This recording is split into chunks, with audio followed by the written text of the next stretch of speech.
There it is. Are you? I don't have any of my sounds. Let me see. Do we have any sounds? There we go. Dude, I got okay. I'm double checking it right now. Are we live, Professor? Are we live? It looks like we are live on one. Let's see. Error occurred on another one. It looks like we're listening live on another one. So I don't know what's going on, but I do see us live on.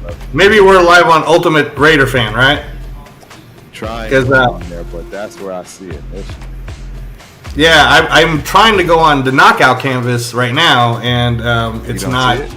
It just keeps looping itself like we're not live. So maybe send me a different YouTube link of it, or let me try to find it. Go to the knockout. Yeah, it's not showing. Yeah, because here, let me see. It's showing. Let's see. I'm checking this out right now. Okay, it looks like. I'm pretty sure we're live in effect. Oh yeah, we are live. Okay, cool. All right, so I got us right here. Yeah. All right, ladies and gentlemen, episode 1 of the Knockout Canvas. We're doing it. It's all good. It's happening. So you guys are right now live with Professor Terence Crump, Coach Angelo Reyes. Yes, we are doing a combat sports show, trying out some stuff right now. And actually, for our episode 1, Professor Terence's favorite fighter, Abdullah Mason, he is currently walking in the ring right now. If you guys want to watch along with us, it's ESPN. Just go to your ESPN or ESPN Plus, and it is live right now. Correct. Yep, live and correct. Everything looks live, man. But I'm No, we're live. I'm nervous about the Ultimate Raider thing because I can't see anything, and I want to get them to come over. You know what I mean? Yeah. So I'm gonna create something here real quick.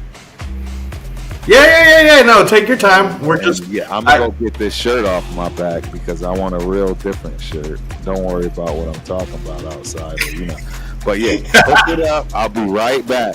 No problem. So again, everybody, this is a project that Professor Crump and myself have been talking about for, I want to say about a year and a half now, maybe a little longer, and it's been super fun to put it together, so you guys would know Professor Terence from the Ultimate Raider Fan 32. That's his regular channel in where he gives us all the insights with the Raiders. I'm a Raider fan myself, but I don't have my own channel yet.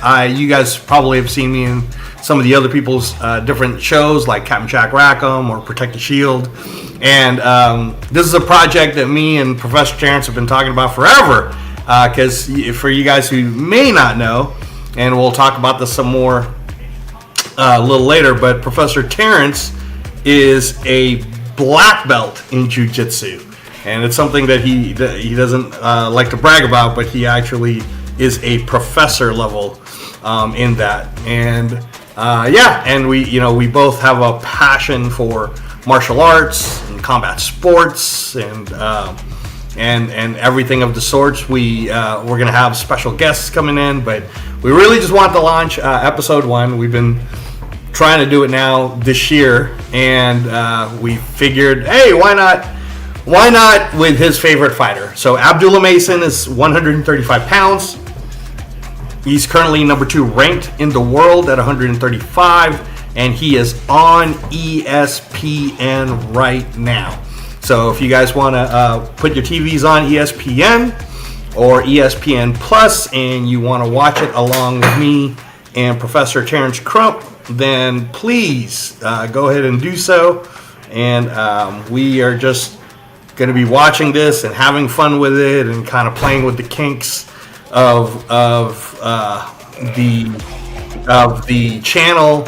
And again, this is episode 1, so it was just exciting for me and Professor Terence Crump to be together to actually get to watch his favorite fighter together. Yes. So, loving the Spence Crawford shirt, of course. Professor Terence was here in Las Vegas for that. So, absolutely love that. Absolutely love that. So yeah, Abdullah Mason. I just sent it to one of our buddies. Hopefully, Spence, if you can get this link, Spence. We're live right now. And yeah, no, we're having fun with it. We're checking it out. Yep. So Turf, you can see the TV, right? They're introducing Nakatia right now. Oh, I see the fight. Oh wow, you're faster than me then, brother. That's great. That's even better. Because usually I'm faster than you. There's only 20 seconds left in the first round. Wow, that's great. That's fantastic, Turf. Well, I'll slow down. No! Don't. It's probably my TV. I'll fix it. Speed up. Okay. Yeah. I'll figure out speeding up. But who do you got winning the first round so far? I didn't get to see it actually. That's why I was Mason, to be honest. But I didn't get to see enough of it to know that for a fact. He's the winner, if that makes sense. I mean, of that round. You know what I mean?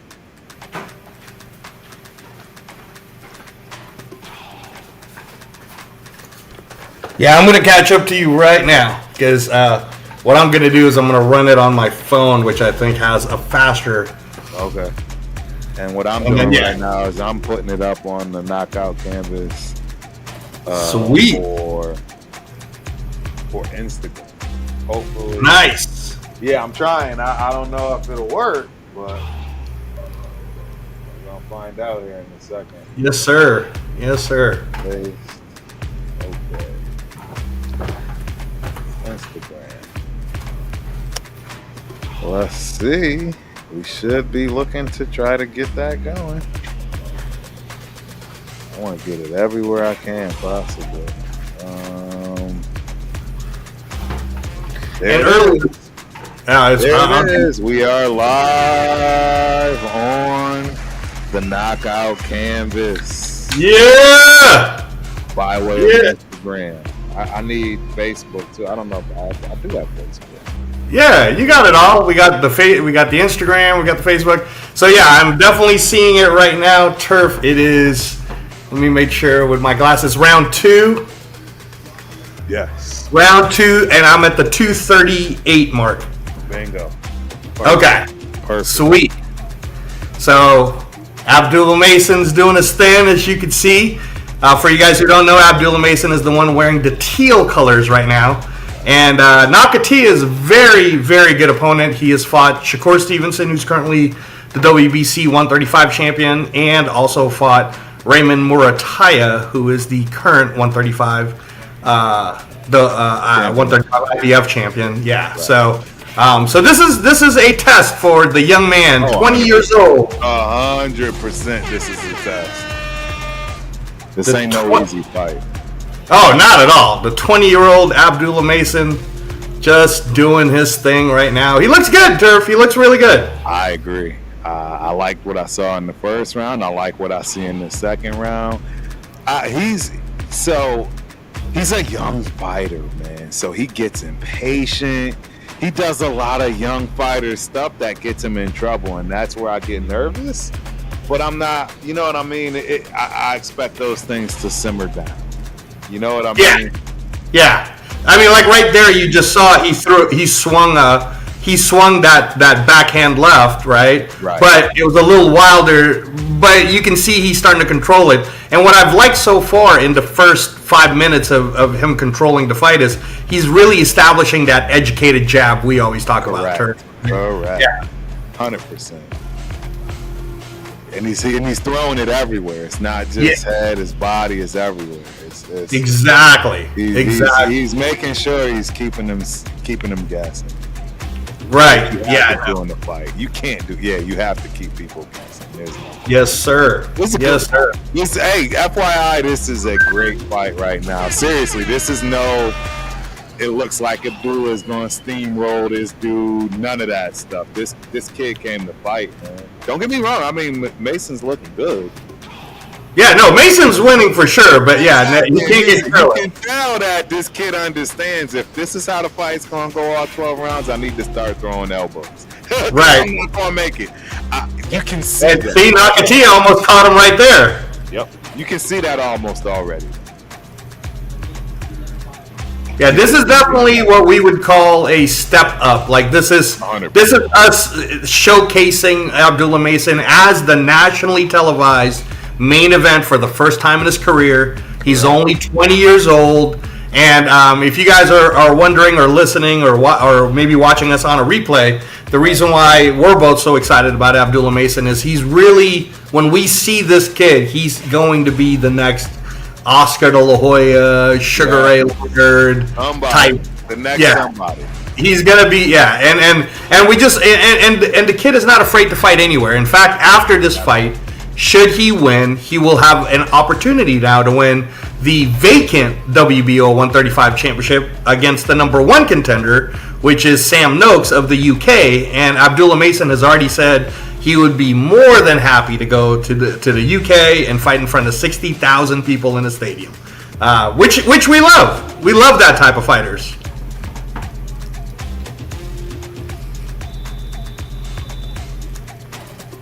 I'm just, excuse me guys, as I'm watching, I'm also trying to send the link to a few of our friends so that they can maybe watch along with us on ESPN and ESPN Plus. We are watching it. Round 3 right now, Abdullah Mason versus Nakatia. Abdullah Mason has won the first 2 rounds. Again, you can see, if you guys are watching it with us, you can see them calculating the movements right now. They're trying to measure each other up. The way the flow of this is going right now, it's hard to tell if Abdullah Mason will be able to knock this kid out. The Nakatia is definitely being very good defensively when they get on the inside. Oh, Turf, your microphone for some reason is muted. Just so that you know, sir.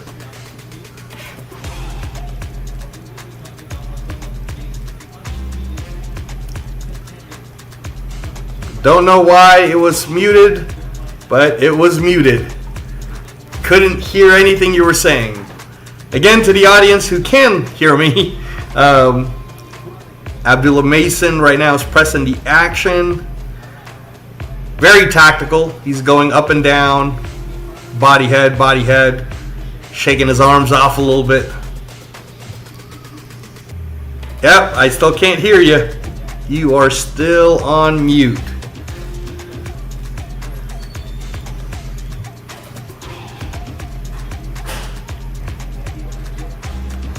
Still on mute. I'm sure I'll hear you at some point. Again, ladies and gentlemen, as we're doing this, me and Professor Crump's watching it together live, we are also working out the kinks of the channel. This is episode 1.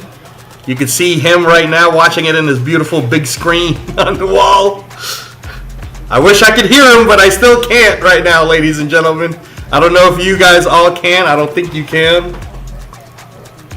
He is working on it, though. He is working on it. Hopefully the mic will show up here pretty soon. Yep, I'm checking it on our live YouTube right now, and still cannot hear Professor Terence Crump, but that's all right. Abdullah Mason defending really well. This is a nice little action. Ooh! Oh! Oh! Oh! I still can't hear you, Professor Terence, but you see your guy's opening it up. He's opening it up.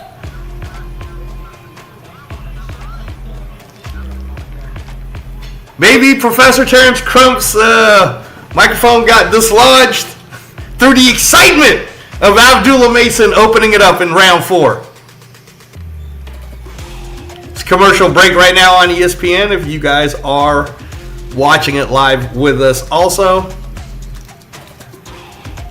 Again, we are working out the kinks of the channel So please bear with us as we figure this out when him and I are just having a little fun watching the Abdullah Mason versus Nakatia fight together on ESPN and ESPN Plus. The show that we're doing is designed for, again, it's a design to be open and welcome to all. I think that we both believe that, especially here in the United States, boxing in general, and really in general combat sports, it's not a top 5 type sport versus outside of the U.S., anywhere you go, whether it's Mexico or Canada or the U.K., especially Japan. Combat sports and boxing in particular is in the top 3 range of most popular sports that everybody just watches all the time. And part of the reason why is because they show it on regular television. They talk about it on regular news. And here in the U.S., it's really treated as a very specialty pay-per-view type sport. And both me and Professor Terence wanted to just kind of educate everyone on how to watch everyone correctly and how to do so. Hold on just a second. Let me check and make sure that Professor Terence Crump is doing all right. Sport, and both me and Professor Terence. So we're just checking everything out, and he just stepped off for just a second, ladies and gentlemen. Don't worry, he will be back. And right now, Abdullah Mason is in round 4. He is putting it well together, turning it into a nice little battle. Can you hear me? Yes, sir. He's back. He's back. Yeah, I'll figure this stuff out again. Oh, no problem. No problem. So, Professor Terence Crump, where are we at with what you thinking of your guy? Because he's looking Mayweather like. Good, bro. He's looking real good. He's reminding me a little bit of remember when Floyd Mayweather beat Endu? Right. He already got that eye messed up, bro. Yeah. This is the problem. He already got that left eye of old boy messed up. That jab really got him. Now he's sir. See, and this is what I like about this fight. This guy is not going to just try to survive. You know what I'm saying? Yes, sir. He's got more to him to himself to allow that, and you're gonna see him fight back. And I think he's doing that very clearly right now. I mean, this is a hurt fighter. He's hurt right now.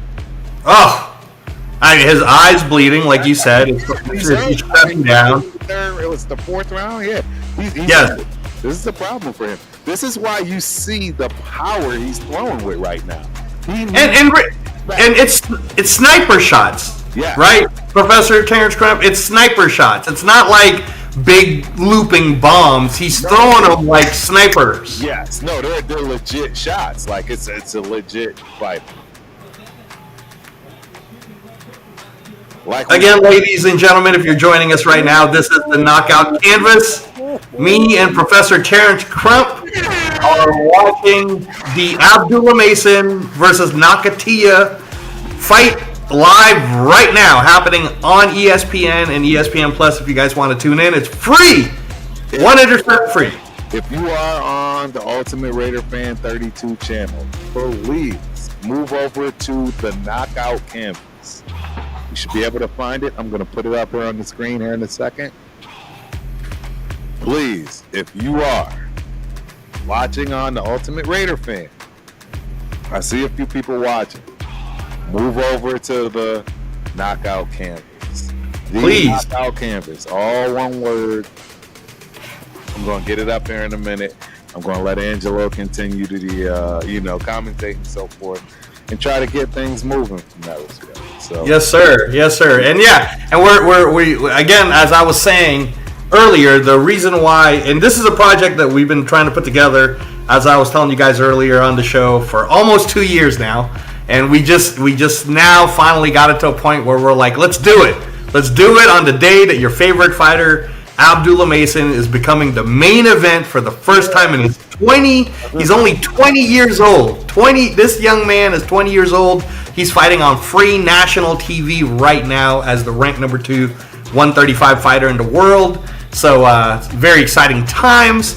And the reason again that we were doing this is so it's an open show. It's not going to be an aggressive show. It's more so we can educate everyone on how to correctly watch combat sports, how to correctly watch boxing in the U.S., how to even find these channels that are free.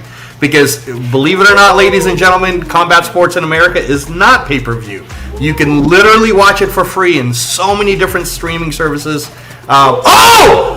Jeff! It's over! He came. It's the eye, right?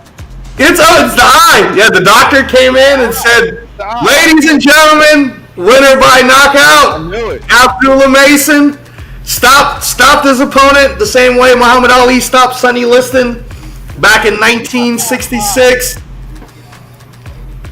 This kid is on the cusp of becoming the next WBO world champion. He's the real deal. He's the real deal. Now 19-0 with 15 knockouts. And again, because he's so tall, very much like how Tommy Hearns was, that height it's going to be able to carry from 135 to 140, 140 to 147, 147 to 154, 154 to 160. So you already know this kid is going to be in that realm of like a Roberto Duran who moved up, a Manny Pacquiao who moved up, an Oscar De La Hoya who moved up, Floyd Mayweather who moved up, Terence Crawford who's now going to attempt to move all the way up to try to fight Canelo. So yeah, and please, if you're on the Ultimate Raider Fan 32 right now, again, we're asking you guys to switch over to the knockout canvas so that we can see your comments. We see you guys on, and I realize everybody's still trying to get used to it. I know. So if you're listening to us right now on the Ultimate Raider Fan 32, please switch over to the knockout canvas. That way we can see your comments. Thank you. But this is great that we're on the very popular Ultimate Raider Fan 32 that is on Raider football material. And see, for you guys who are on the Ultimate Raider Fan 32, for most of you that know that this collegiate running back superstar, Terence Crump. Don't you do that. Don't do that to me. from Montana State. But what most of you don't know, and the reason why me and good old Turf, as you guys might know him, Professor Terence Crump, have been talking about this, is he is a black belt, again, in Jiu-Jitsu. His actual title is Professor. So that's why the show, the Knockout Canvas that we're doing live right now, is the Knockout Canvas with the Professor and the Coach. And for you guys who don't know, then Google. As Shaq would say, you could Google my name. and it'll all be fine. But that's all right. Again, both me and Professor Crump, we don't really like to brag about our accomplishments. We just like to talk about the positives of combat sports. So, but if you guys are ever curious about Reyes Boxing or Angelo Reyes, you just press that nice little Google, and you'll find out all you need to know. Absolutely right. Absolutely right. Don't let Angelo sell himself short, ladies and gentlemen. Trust me, you are dealing with a real one. Yeah, don't let the smooth pace fool you guys. Hey, this is really great, Turf. That Abdullah Mason is clean cut kid. Oh, yeah. Nothing bad about him at all. He honestly, like Floyd Mayweather was the same way when he came out of the Olympics. There wasn't nothing bad about him when he was pretty bad. No. Yeah. I think that again, Abdullah Mason has a real shot, a real chance at being that humble Sugar Ray Leonard, let's get you up there type of a kid. But he's gonna need he's gonna need people to want to fight him. You know, once he gets that first title, he's gonna need them challenges. I agree 100%. But man, 20 years old, the current NABO, I believe, and the USBA. I mean, this kid is he's just right there, man. Ranked number 2. He's right behind Sam Noakes, who's also undefeated from the UK, who's number 1. And Sam Noakes is no joke, so hopefully that is the next fight. I think that's probably what they're going to talk about here on ESPN. Right.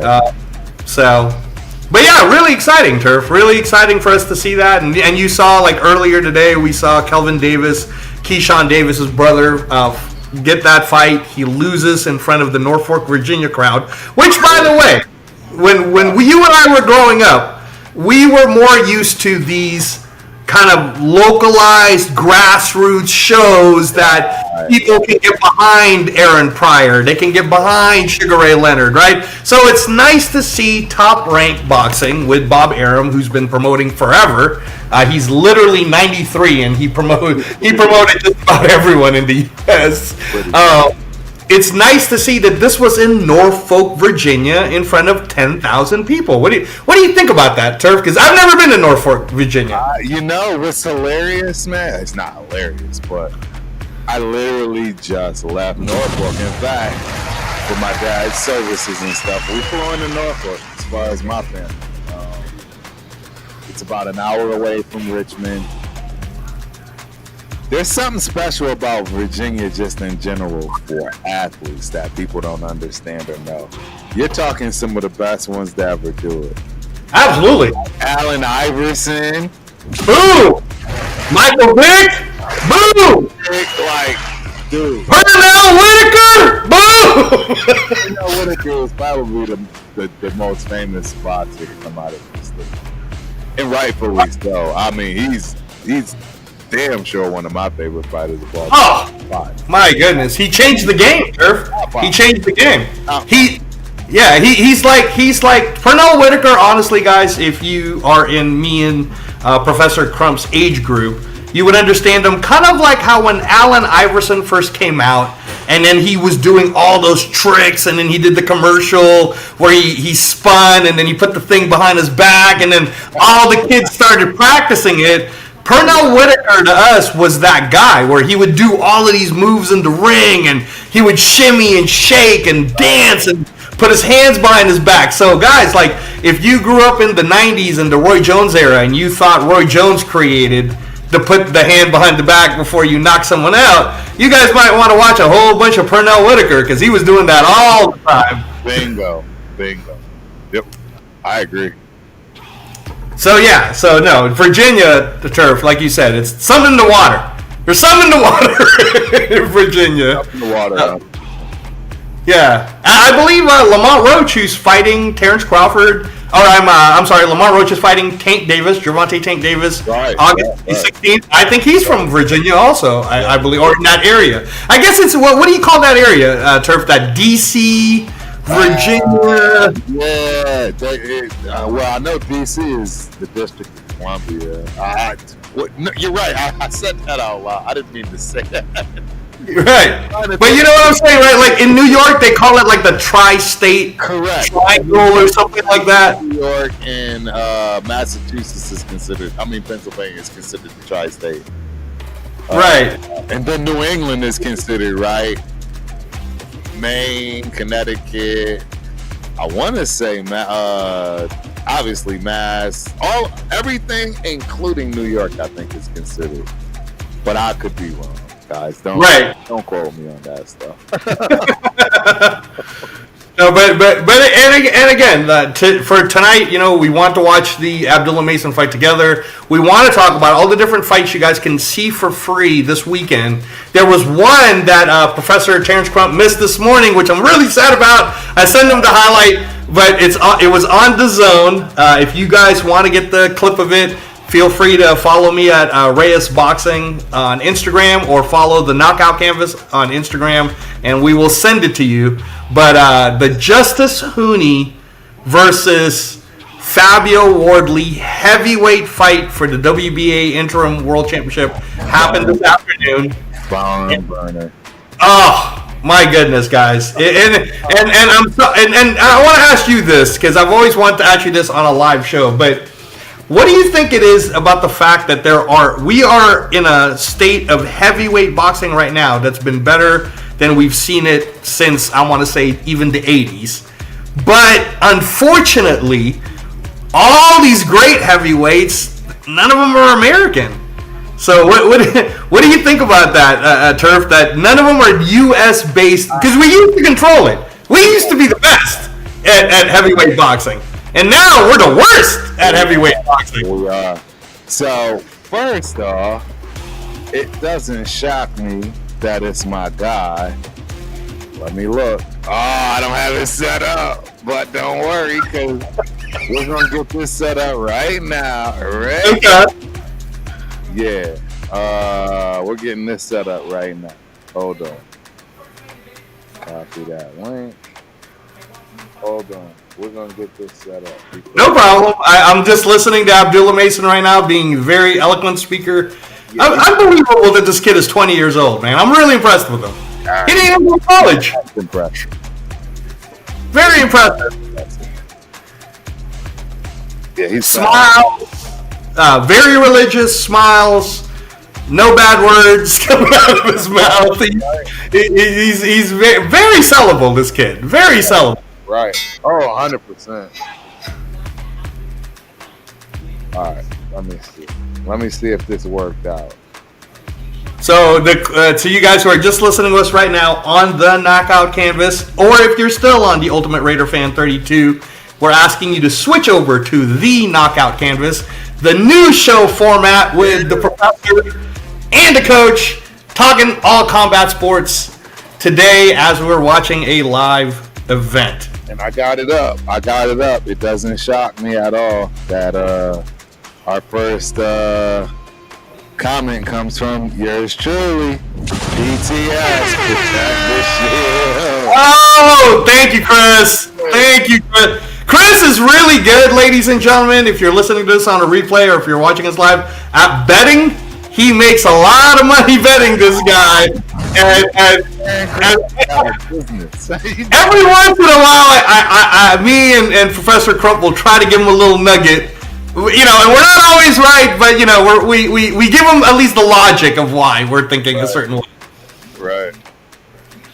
But thank you, Protect the Shield, for coming.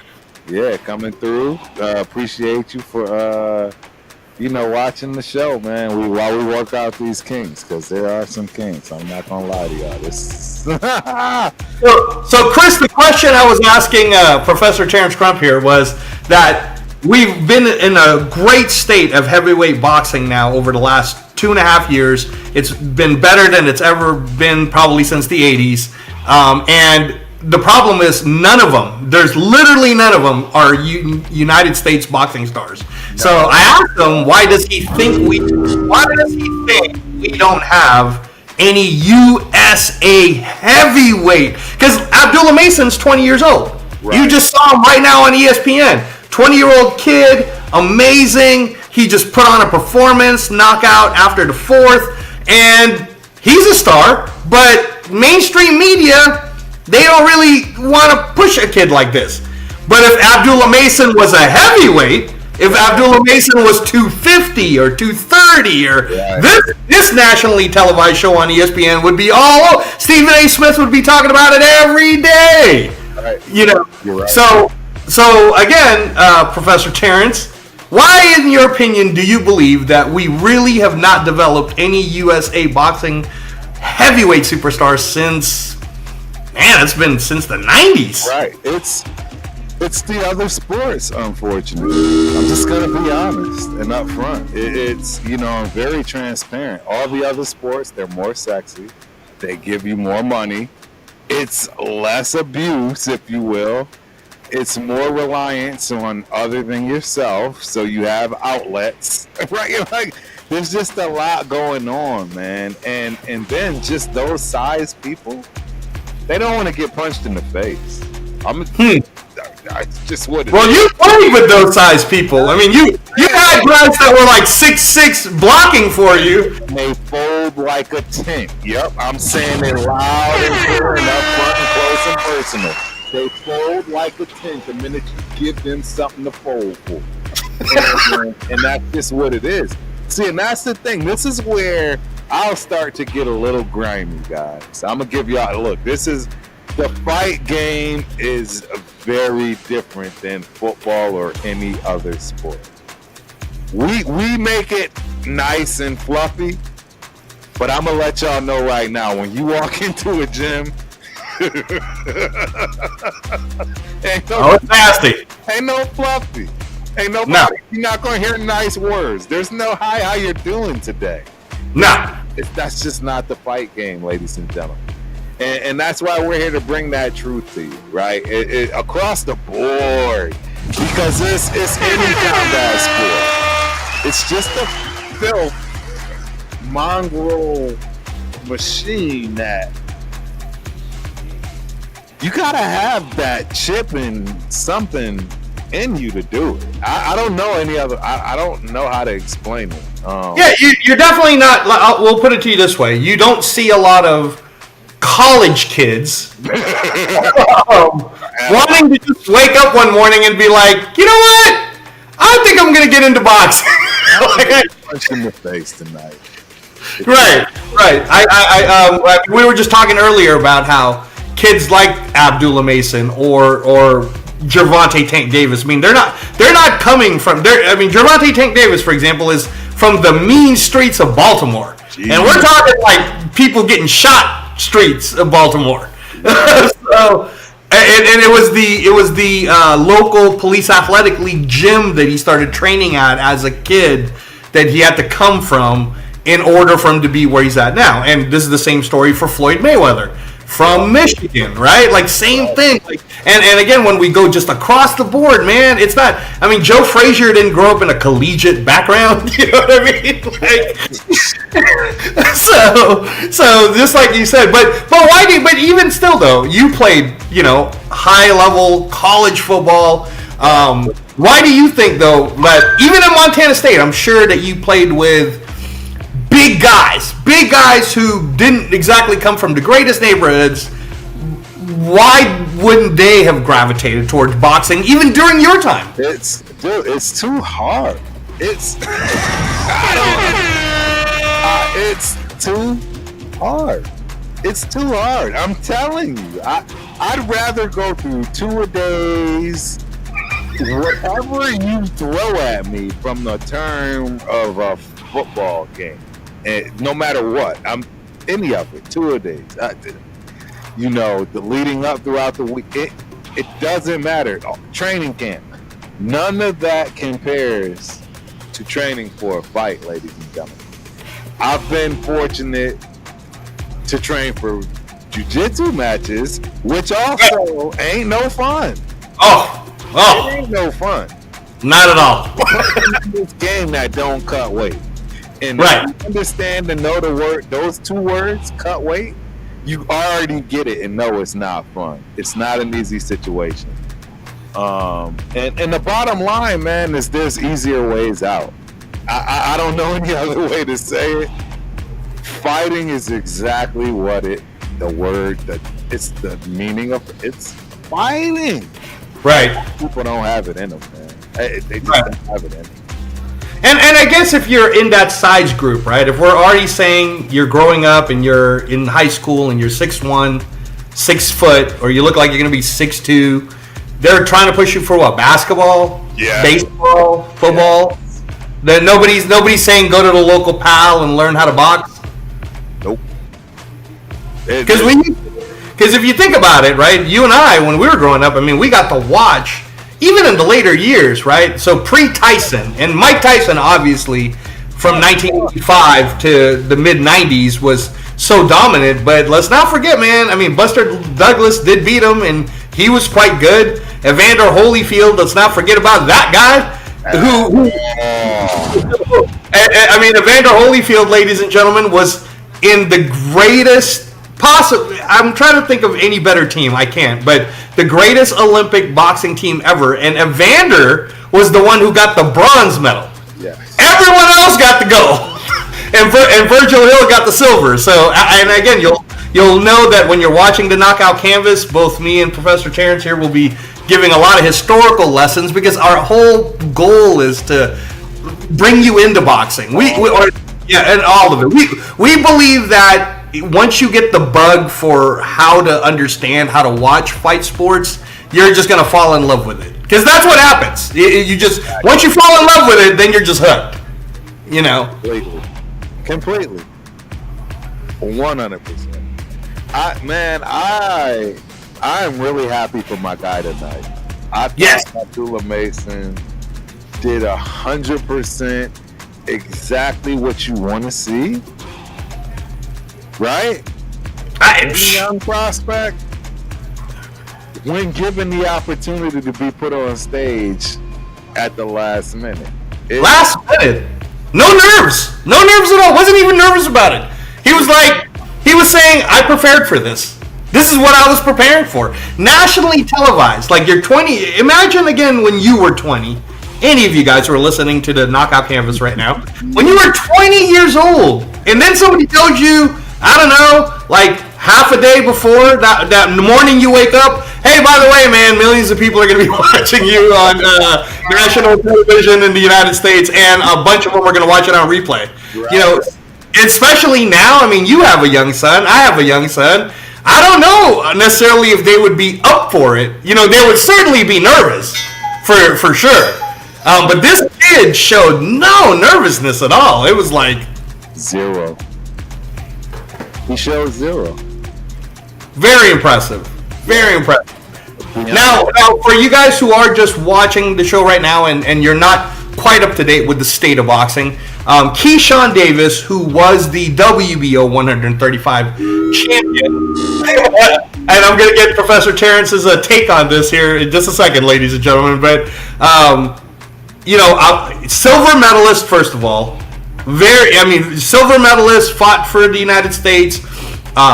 Very great talent. Was only 26 years old. Was coming up. Was the rising star that we're like, oh man, this guy might be the guy that takes over for Shakur and Tank, because he's younger than all of them. He's younger than Shakur, younger than Tank, and he had an opportunity tonight to be the main event, nationally televised. On the weigh-ins yesterday, the kid came in 4.5 pounds heavy, and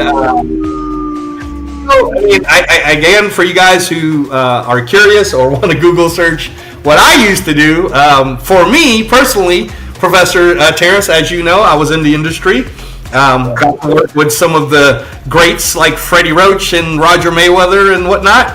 And I know for us, if we had a fighter and we had any feelings that there might be some weight issues even going into the camp, right, we were going to try to address that. We were certainly not going to wait last minute to try to make someone drain themselves out, because when you drain yourself, it's very dangerous, ladies and gentlemen. That's one of the dangerous things about cutting weight is it can cause severe brain damage. It can cause clotting. It can cause organ failure. Like, you don't want to cut your weight down so low that you could be what we would call a weight bully, where you believe you're so much bigger during fight night. But at the same time, if you believe that you couldn't make your contracted weight, what happens is you don't get paid, which means your coaches don't get paid, your managers don't get paid. A lot of people don't get paid. Yeah. So someone messed up here. Someone messed up in terms of whoever it is, the nutritionist, whatever. But the kid comes in 4.5 pounds heavy.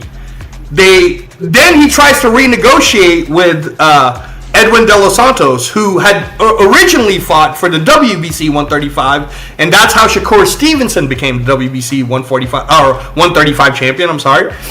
So Shakur Stevenson beats Edwin De Los Santos to become the champ back in 2023. Then what happens to Edwin De Los Santos is he goes through a blood clot that almost kills him, and so this was his comeback fight from 2023. Right?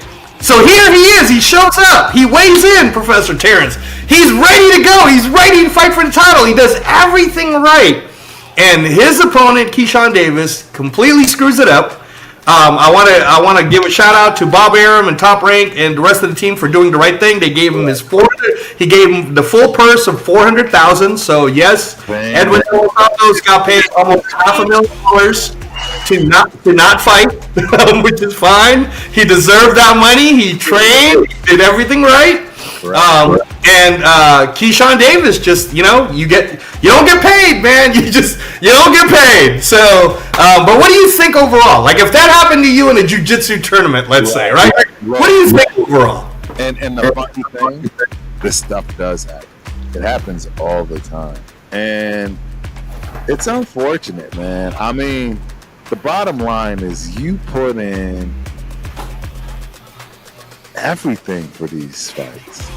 See, I don't think people understand the reality of when you actually are preparing for. You're basically taking 2 months out of your life. Gone. Absolutely, it's gone. You're never gonna get those 2 months back. There's no really talking or chatting with anyone. There's really no warm fuzzies. There's really no you're in a mental state that you want to be around people that you want to be nice to. You don't want to affect your kids, but there's so much that's involved in a fight. I don't think people comprehend. And again, and this is coming from someone who played at the highest level of college football and knows the sacrifices it takes to be that type of athlete. And he's talking about our sport, the sport where I would put these fighters, and we would give up our lives for, and not just the fighter, Turf, the coaches.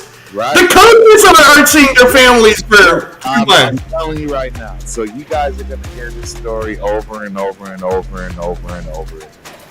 You're going to hear me talk about this kid over and over and over and over and over again. He's not a kid anymore. In fact, he's never been a kid as far as me. He might actually be older than me.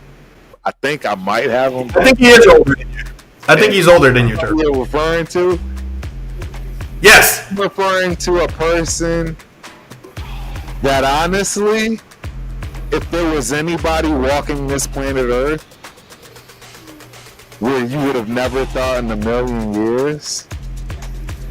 And I know this is going to throw you off because I don't know if you're even thinking about who I'm thinking about here. But this man's name is Eric Harding. Yes? Harding. I got to see from the conception, the throwing the ideas around, who's going to fight. I saw it from everything to, okay, this is who we're fighting. This is where camp is going to go. This is how we're going to run it.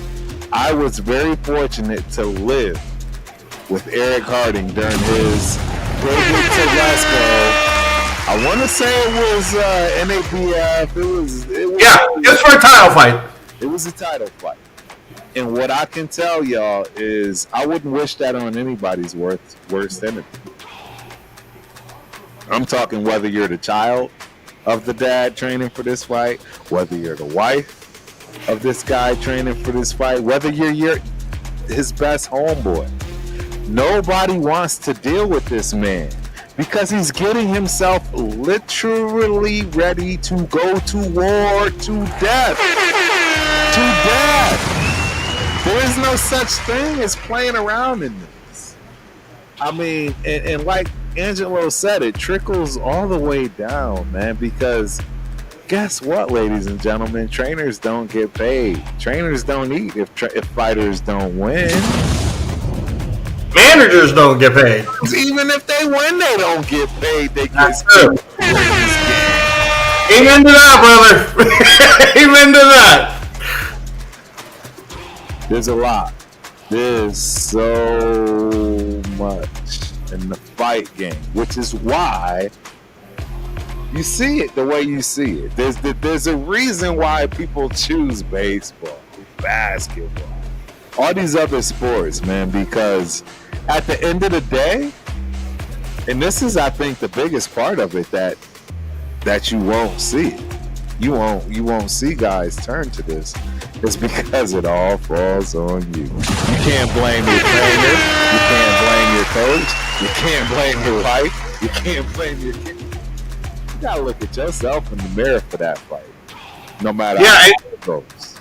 And would you say too that the difference in, let's say, playing football, the NFL, college football, or basketball, or even baseball is very team related, right? But you're never alone. See, you're never alone, and when you do actually make a mistake, it's not really costly. Don't get me wrong, it can be very costly. It can be a touchdown. It can be the game loser. But being costly in the game of combat sports, that could be your life. Right. Yeah, and we don't speak about that lightly, especially us who was in there and got a chance to be a part of the whole combat sports industry. Because just this year alone, we've already 3 fighters have already died in the ring across the world, and the average, if you look at the global average of boxers who die, is 13 every year. At least 13 will die. So I mean, if you heard that about the NFL, do you think that it would still be a danger? You know what I mean? No, not at all. So yeah, so like you said, but even still, like that's why it does make me wonder that we don't have an Abdullah Mason who weighs 230 pounds. Why? Like, do you believe it's more so also that these kids now that are growing up, and believe me, there are a lot of these kids growing up. My son, unfortunately, was one of them watching this guy, Jake Paul, and they somehow now think in this influencer world, a kid like Turf's son right now has a belief that he can wake up tomorrow morning and, hey man, if Jake Paul can do it, then I can do it too. And both you and I know that there's a certain discipline that it takes to really do it, not fake do it, right? Really do it. So why is it that it's the influencers turf or even Le'Veon Bell, I believe, is still boxing right now, or you know? So what? I mean, what is it like? Because the one kid that there's 3 different kids I can think of off the top of my head, but one of them you'll know, Kurt Scobie, who did play college running back. Right. He injured his knee, I think it was, and then he was like, I'm going to keep sticking to boxing. And right now, I believe he's undefeated at 140. I believe he is. So, you know, how come we don't have more of that? Well, how come Terence Crump didn't say after college ball? You know. And the funny thing is, I actually did, right? A lot of people, and I don't know if I even told you, I'm pretty sure I told you. Yeah, you told me, but go ahead. I had a smoker right after my years were over. I hopped into that ring without hesitation, without any coaching, without any training, without anything, because how I was raised, how I grew up, the type of people I was around, the things that I did to be able to protect myself, regardless of the training that I had. I was very comfortable. You know what I mean? Until I got in there and realized that I should have been uncomfortable. And then it's funny because my whole jiu-jitsu career and life, etc., came out of something very similar. Like, you think you're safe until you realize you are absolutely and completely not. Right. So this is man, a lot of it stems from you are taught to play nothing but team sports your whole life. That's just the other thing. Yeah, in the United States, right? In the United States. There are very few sports that you actually are not, you know, at the fault or hands of someone else. And I think that's what really happens, particularly the people like myself, because I'm going to tell you right now, I never won anything in football, and it's probably going to pain me that'll be what I'm on my deathbed saying, and people are gonna be like, of all things this dude is thinking about, he's still thinking about the fact he never won shit in football. Right. He won anything in football as a team sport. Right. And so it was very easy to say to myself, I'm doing this. Not only for, not for anybody else or all that, but for myself, because I've never won anything. And I think you find a lot of guys that play team sports, they gravitate to something like boxing. Right. For later years. And usually what they find out is it's way too late. But this day and age, between, like you've been talking about, the celebrity boxing matches, all this stuff, football players that are doing it, Greg Hardy. Oh no! Yeah. All of a sudden, everybody feels like they got a second chance. But people are paying for it. Right, and that's the other thing too. Is I think that's one of the reasons why you and I had this shared passion for wanting to do the knockout canvas. Is that we want to educate everyone that please stop saying to me and Professor Terence Crump here that, oh, the reason why I don't watch boxing is I don't want to pay for anything. You don't have to pay for anything. It's free. We literally just watched a whole day's worth of free boxing, and at 1:30 in the morning tonight, if you're up late wherever you're at, if you put on ESPN Plus, you're gonna watch free boxing happening in Japan with the number 8 pound for pound best fighter in the world right now. Like, boxing is free, y'all. Boxing is free.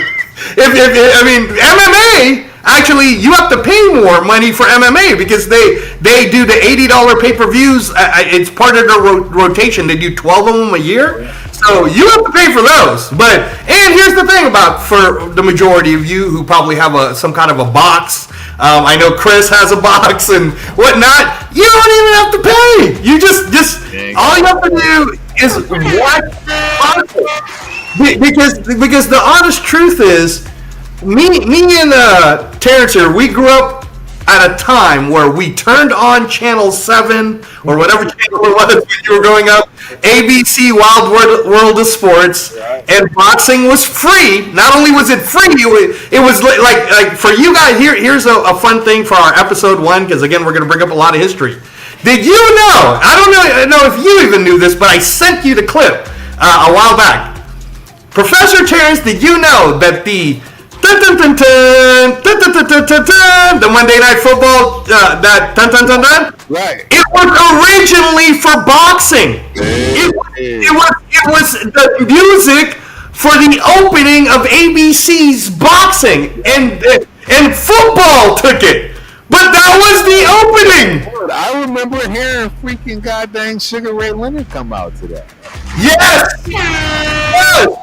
And that's what I'm saying. It's like, no, man. Boxing was the A sport from the Joe Louis times to then you go to Muhammad Ali, Frazier, Foreman, and it kept going, right? Spinks, Larry Holmes, Mike Tyson. It just kept going, and then it just stopped. It's like we grew up, Turf, and then what happened to the heavyweight fighters? Yeah. You know?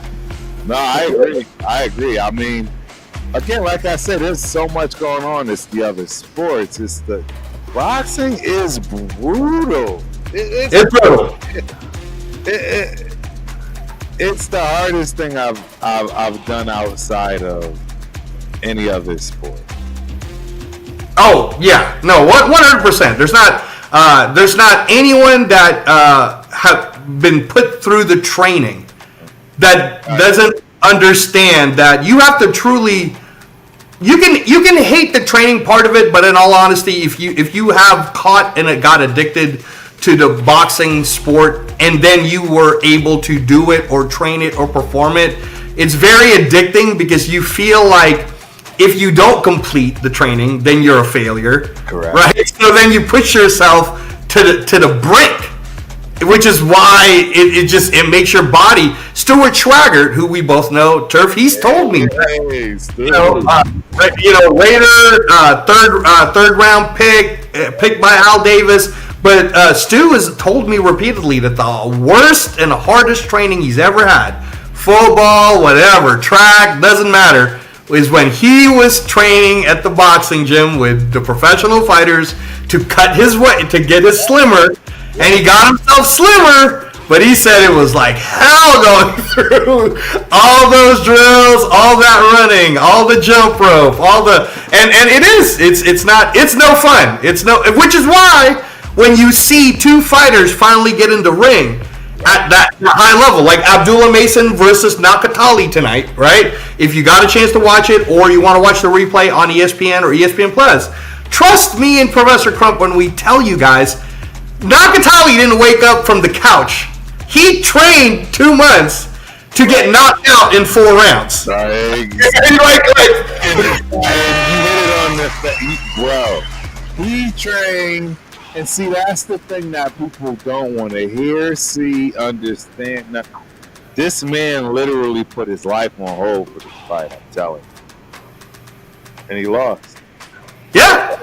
and think about this too. He fought Shakur for a title, he lost. He fought Murataya, who's now the current IBF 135. He lost. And now he fought Abdullah Mason. And he lost, right? It's like this is just the life. This is how it goes. So then let me ask you this, because we did, and I think some of the younger people who will get a chance to listen to us as we talk more, they're used to the Manny Pacquiao came through, right. Ricky Hatton came through. Right. Zab Judah was the cover of ESPN magazine. Oh my God! Even till this day. Zab Judah, right? Floyd Mayweather, like. This was during that time now. Now we're going from that late 90s to the 2000s, right? Now, but it's all that 135, 140, 147. It was kind of like De La Hoya was that 1990s moving into 2000, right? And then in the De La Hoya time, you had Felix Trinidad, Fernando Vargas, all of these. Amazing fighters. Yeah, and these are all like the ebbs and flows of boxing, right? Like there are stars. And then now in the United States, like in your estimation, and we're just, because I know he's your favorite guy, but who's the superstar in the U.S.? We're talking like superstar that can walk into ESPN and have an interview right away with Stephen A. Smith, or superstar that can walk into anything and be like, hey, you have to, because Muhammad Ali was on every talk show, bro. Oh, absolutely. You know what I'm saying, right? Mike Tyson was on Arsenio Hall. You know what I mean? Like Evander Holyfield. Marvin Hagler had a right guard commercial, bro. Had a right guard commercial, Turf. All right. Okay, I think he was doing like great poupon and stuff, right? Sugar Ray was selling a cereal and Coke, bro. Like, you know what I mean? So in your estimation, who's that right now? Who is it? Who is it in the U.S.? Because outside the United States, bro, when I start talking about some of the names before the show closes, these are superstars selling cereals outside the U.S. But in the U.S., who's our guy? Who is it? We don't have one. Even your man, Bud Terence Crawford, who's trying to do every interview in the world. He's not what we're used to as an American dominating fighter as far as the spotlight. Let's just be right blunt. It's just not. It's not what we expect. We expect you know what I'm saying, George Foreman's, Muhammad Ali's, you know what I mean, all those big names. Are you telling me that in the United States of America, Shedeur Sanders, who was the number 5 pick overall, as the 4th quarterback for the Cleveland Browns right now, is more popular than the best American fighter that we have, the best USA boxer that we have? That's so true, and it's so sad because, man, it used to be a thing. We all know that. It used to be a thing. Oh my God, it wasn't that long ago that it was a thing. It wasn't that long ago that it was a thing. And I mean, the thing is now, and again, I don't want to get too guys, we're always going to try to keep me and Professor Terence here. We're always going to have our back and forths, but as much as we can, we're going to try to not keep things political or racial or anything else. But I got to throw this out that more people are watching Jake Paul maybe because of the demographic. You know what I'm saying? I'm just going to throw it out there, man. Like, demographically speaking, right? He's hitting them. He always says the Disney character, whatever. But those households are not the same households that Gervonta Davis grew up in. Those are not the same households that Abdullah Mason grew up in. So it's a lot easier, right, to throw out a Tommy Morrison-looking guy than a Deontay Wilder-looking guy who was smashing everyone. Absolutely. Because you know me, guys. I'm going to keep it 100 when it comes to boxing. I'm never going to be like, oh, Angelo hates this guy. I don't hate any of these guys because I know what it takes. I know what it was like. I trained some of them. I was with them. Like, I know. So what I will say is I defend people like, for example, Deontay Wilder, who, why are you guys hating on someone, for example, who was the Mike Tyson of that time period? Like, Turf, think in your head, prior to COVID, when you thought of boxing in the United States, and Deontay Wilder was undefeated, knocking every single person out, right, and Stephen A. Smith was giving him all that time, right? Why are we flipping on him now when all he really did was lose to someone who's quite good? Zhilei Zhang doesn't suck. Zhilei Zhang knocked out Joe Joyce, who was a silver medal Olympian and was younger than him. He's not. That's soft. So but that's what I mean is Deontay Wilder's dimensions, guys, and he also played football for Alabama, but again he chose to go boxing. But he's the same dimensions as Kool-Aid McKinstry, right? So I'm just saying that when it comes to just the boxing world, I would have loved to see more of just at least my belief is regular USA media, including local USA media, whichever country you live in, whichever state you live in, whatever, they don't show boxers growing up the way Hagler, hey, this is our local guy, Hagler, right? When you grew up in the East Coast, you kind of knew about, hey, that's the local boxer coming out of blank, right? Because there were local shows and all these different local things happening, so everybody was kind of pushing it. People forget that Sugar Ray Leonard wasn't a national star right off the bat. In fact, if you read his book, he had to go raise money himself from investors to put himself on TV to do shows locally. He did local shows. He went door to door. He was selling tickets because that's kind of, it's kind of like politics a little bit. Like you're trying to show everyone, hey, I want you guys to support me, and here's the reason why, right? So do you believe, Turf, that the inaccessibility of that is maybe the reason why Abdullah Mason isn't a bigger star than he is right now? Because in our time, Abdullah would have been watching it. We would have been going, oh my God, Abdullah Mason. I agree. I think it has all of those things you mentioned contribute. And I don't know if we ever get it back, unfortunately. That's the problem. Something,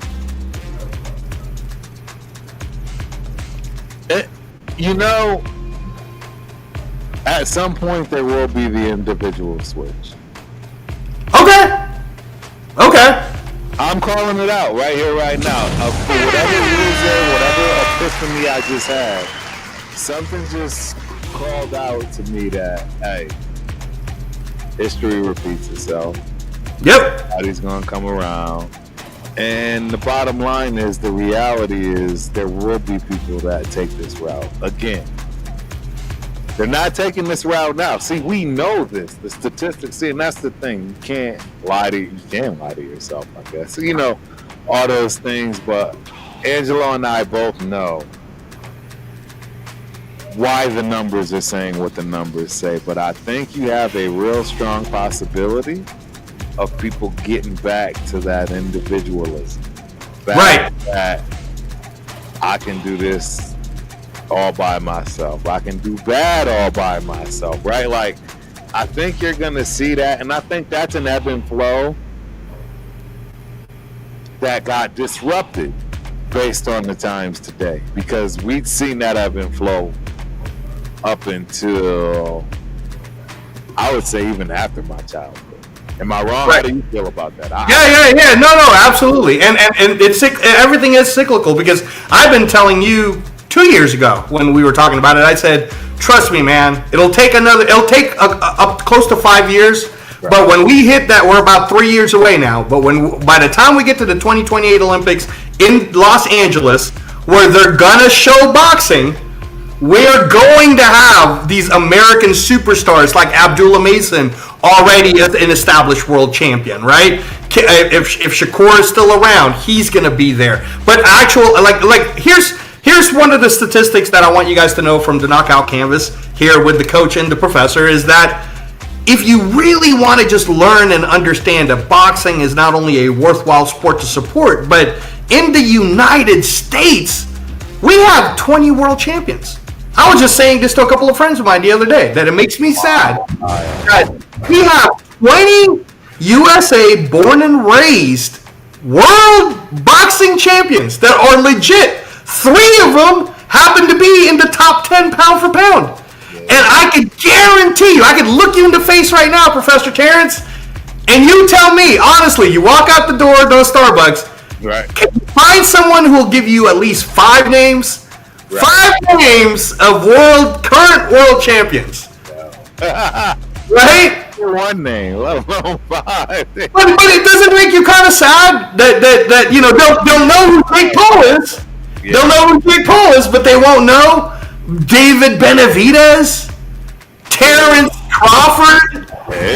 You know what I mean, right? I mean, Shakur Stevenson. You and I are both in agreement on this, that Shakur Stevenson is kind of like our ceiling for him, because we don't want to offend like Marcus Banks or any of the guys who are listening to the Ultimate Raider Fan 32 and are going to come over to the Knockout Canvas. We're not telling you guys that these guys are equal to those guys that me and Professor Terence here have already seen throughout their careers. What both of him and I are saying is, it is our hope that someone like Abdullah Mason, for example, can get to the status of Oscar De La Hoya. That's where we see it. We see a ceiling like that, right? Yes. And we believe that Shakur Stevenson, his ceiling would be Pernell Whitaker. Oh, you know, Pernell Whitaker, dude, don't get me started. You just did Pernell Sweepy. I'm just throwing it out because think about this, right? Pernell Whitaker, when he was doing this thing, he was definitely American popular because he was the gold medalist in the 1984 Olympics, correct. Right? Correct. Everybody loved the fact that he could dance around. He literally could like spin around people in the ring, right? He was really like Roy Jones before Roy Jones was even around, you know? Everything before everything. Yes, I mean he was like, again, and if you're a basketball fan and you understand the Allen Iverson analogy that I used earlier, that was kind of what Pernell Whitaker did. He made us all go, what did he just do? He went around that guy 360. He went to the guy's back, and then he went back to the front, and then he hit him. like how is that possible? So that's how we used to see Pernell. But Pernell, as you know, he fought everyone, even in his older age.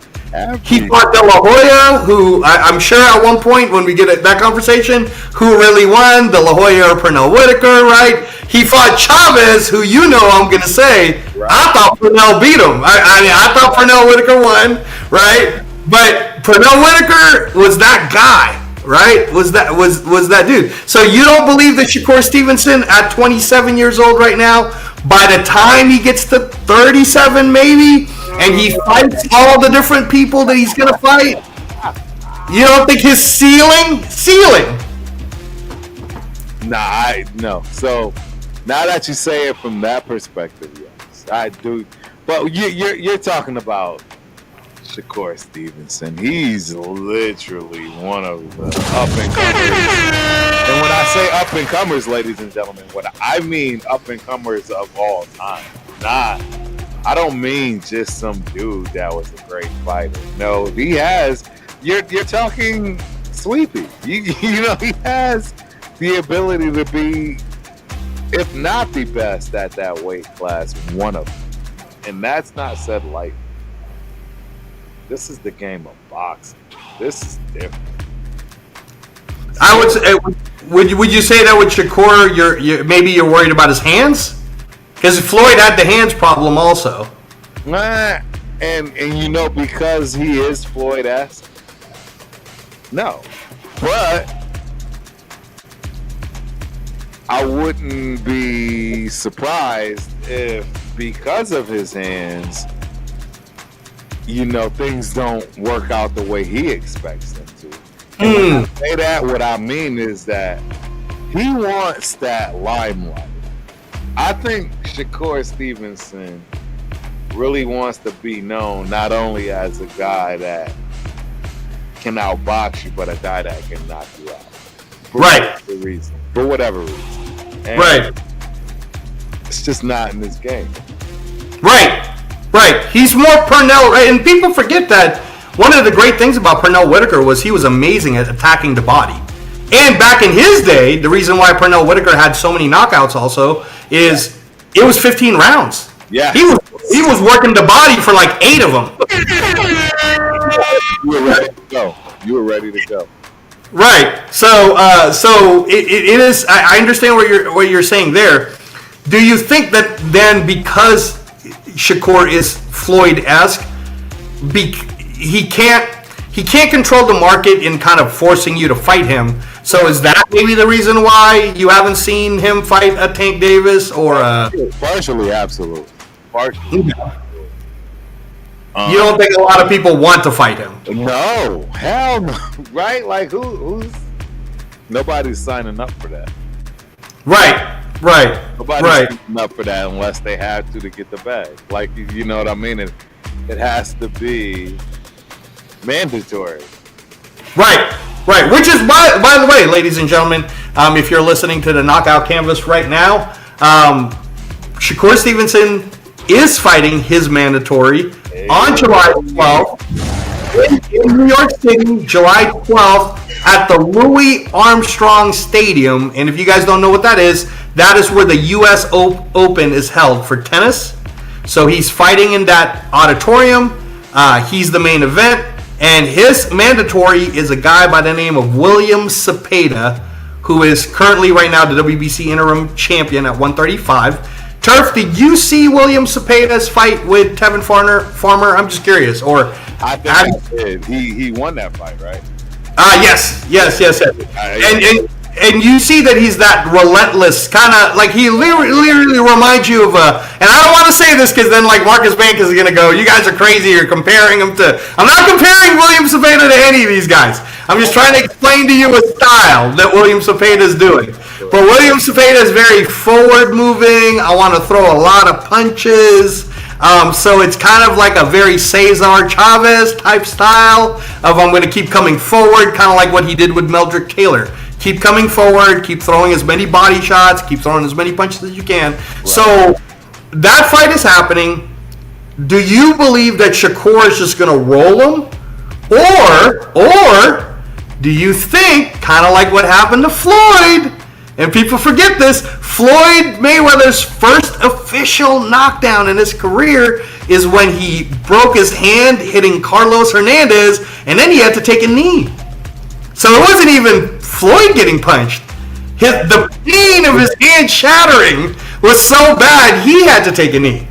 And Shakur, we know on his last fight in February in Riyadh, he was hitting Josh Padley to the body and he kept shaking his hand. He would hit him and he'd shake his hands, right? Because he's coming from those hand surgeries. So do you think that July 12th fight could actually be a very upset type of a fight because of those hands? Or do you think Shakur can do it? I think Shakur can do it. I think he's got the skills. I mean, see, that's the thing that people would say and nobody actually really listened to. because they just got, whether it was Mike Tyson, right? Whoever your favorite heavyweight was, that would just knock people out.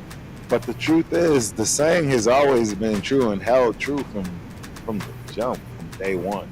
Skills pay the bills, ladies and gentlemen. That's just what it is. Boxing is a skill. It's not. You don't get lucky at it. You know what I mean? Don't get me wrong.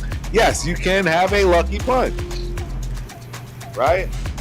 But you don't get lucky in the game. Floyd Mayweather isn't lucky that he got the victory, right? You know, these guys that get to 20, 30, 40, they're not lucky. That's not luck. There is some calculation, right? And some will consider that and call that quote unquote luck. Whatever. All I can tell you is that there are some guys that don't do. It's up to you to figure out who those guys are, all right? Because they're all going to be whooping. They're all going to have something to say. They're all going to be the ones saying, hey, look at my man, this man, or whatever, when the fight choice didn't go right. You're going to have all those things, but at the end of the day, the real, right, Angelo? Real? Hey, man, I'm totally agreeing with everything you're saying. I'm listening to you, and I'm like, keep going, because you're not telling wrong things. Yeah. You know, again, the show is designed to educate everyone. So, and if you guys on the chat or when you see us weekly, you want to argue with us about it, you can. But again, just keep in mind that all you got to do is Google search the names, and we kind of know what we're talking about a little bit. A little. Not maybe it won't be the way you like us hearing it, but this is why we like to just kind of keep it to the truth, right? So there's nothing that Professor Terence Crump has said right now that's untrue. But I mean, so you believe that Shakur? We both agree that if Shakur's hands does not hurt him during that fight, right, it'll go through. So I'm going to bring up one that you might remember because this happened when I was in the Bay Area. Bill Graham Civic Auditorium, I want to say it was 2002, I think. Floyd Mayweather and Manny Pacquiao were actually on the same card. I don't know if you remember this. Floyd Mayweather and Manny Pacquiao were both the co-features on HBO Boxing on the same exact card at the Bill Graham Civic Auditorium in San Francisco. And Manny Pacquiao had fought a guy by the name of Agapito Sanchez, who was just brutally like hitting him in the groin, headbutting him, getting a disqualification. It was terrible. Right. And the headliner, Professor Terence Crump, was Floyd Mayweather Jr. defending his, at the time, I believe it was the 130-pound WBC, the Super Featherweight Championship, against a number one contender from Texas by the name of Jesus Chavez. I remember that. Now, do you remember that in that 12-round fight, through 10 rounds, Jesus Chavez had already thrown 1,000 punches! 1,000 punches! A little ass dude throwing 1,000 punches 1,000 times at Floyd Mayweather. Right. And you remember that it was close? The rounds were going back and forth. Like Floyd would win a round, Chavez would win a round. Floyd would win a round, Chavez would win a round. And it was super close, right? And this is the way I was saying. I believe that Cepeda versus Shakur is going to end up like this. Right. The way that fight ended, for any of you guys who want to look it up on YouTube, Jesus Chavez versus Floyd Mayweather Jr. at the Bill Graham Civic Auditorium, is Floyd basically was just in that pocket doing his shell moves, right? Hitting them with them uppercuts, and the continuous motion of Floyd using kinetics to hit him, along with Chavez throwing so many punches that he was wearing himself out, right? That the engine, the RPM kind of went to red, and his corner stopped it because he was like, in this next 2 rounds, I'm getting knocked out. You're gonna, I mean, that or it could be worse. It could be, and people forget again and you and I, as we start to talk more about the past, we're only 49 minutes in on our show right now, but when we talk about the past and other weeks and in other shows, I bring up the Philippines in the Thrilla in Manila with Joe Frazier and Muhammad Ali fighting their third epic fight. Right. It was so hot, Turf. It was like 150 degrees, and Joe Frazier and Ali were killing each other. That at that time, Frazier's coach, man, he was like, no. And going into the 15th round, right, in where he could have possibly have won. Okay, Joe Frazier's coach stopped it. He said no because he was worried that Joe Frazier might die if he fights another 3 more minutes. And that's what I was saying is with the Jesus Chavez fight at the Bill Graham, his trainers were like, I don't know, man. If I put you out there for 2 more rounds and you're taking these uppercuts and you keep throwing all of these punches, this might be it. So I kind of think that if Shakur and Cepeda really go at it at their peaks on July 12th, it might end up like that, Turf. That's my prediction, at least. It's a possibility, and I won't discredit that. You know what I mean? That's something that you're right. It should be discussed. I mean, these guys. It's not, and that. See, this is everything you're discussing is why that boxing is taking the turn for right now. Right. Right. It's just too brutal of a sport. Right. It is. It is very brutal. Sport. Now, having said that, again, guys, not to sway you wrong, boxing outside of the U.S. is a top 3 sport. In the U.K. right now, it is every bit as popular, if not more popular than soccer.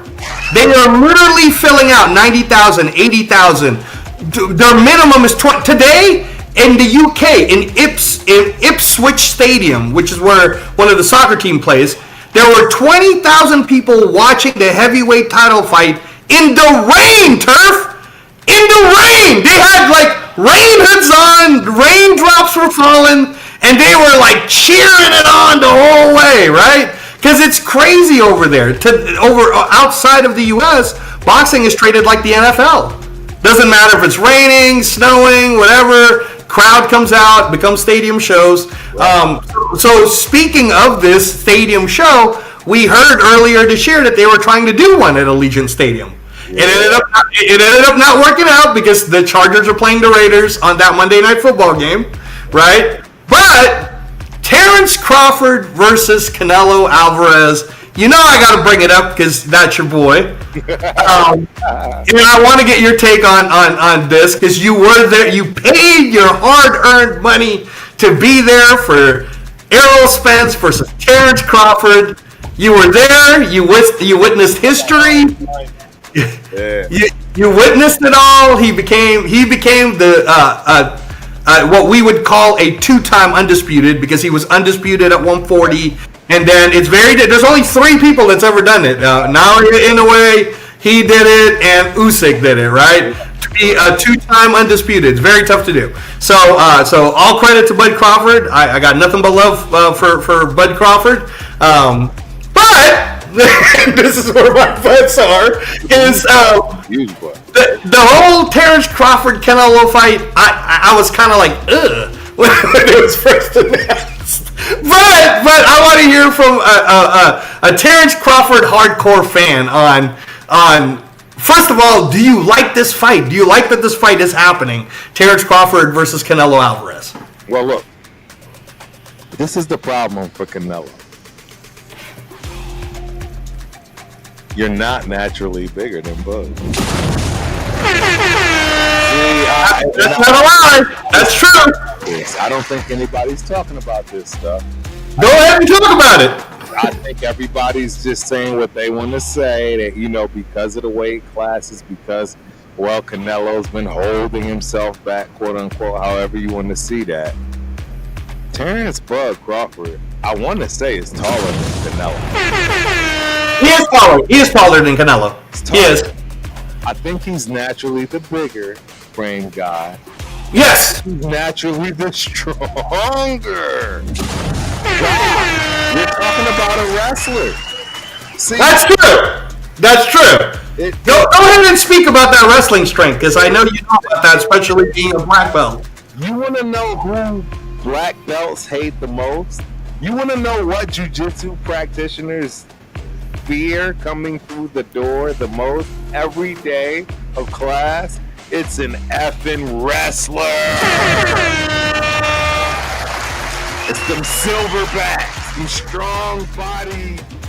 I go through anything in life to live wrestling. It's the hardest sport to compete for.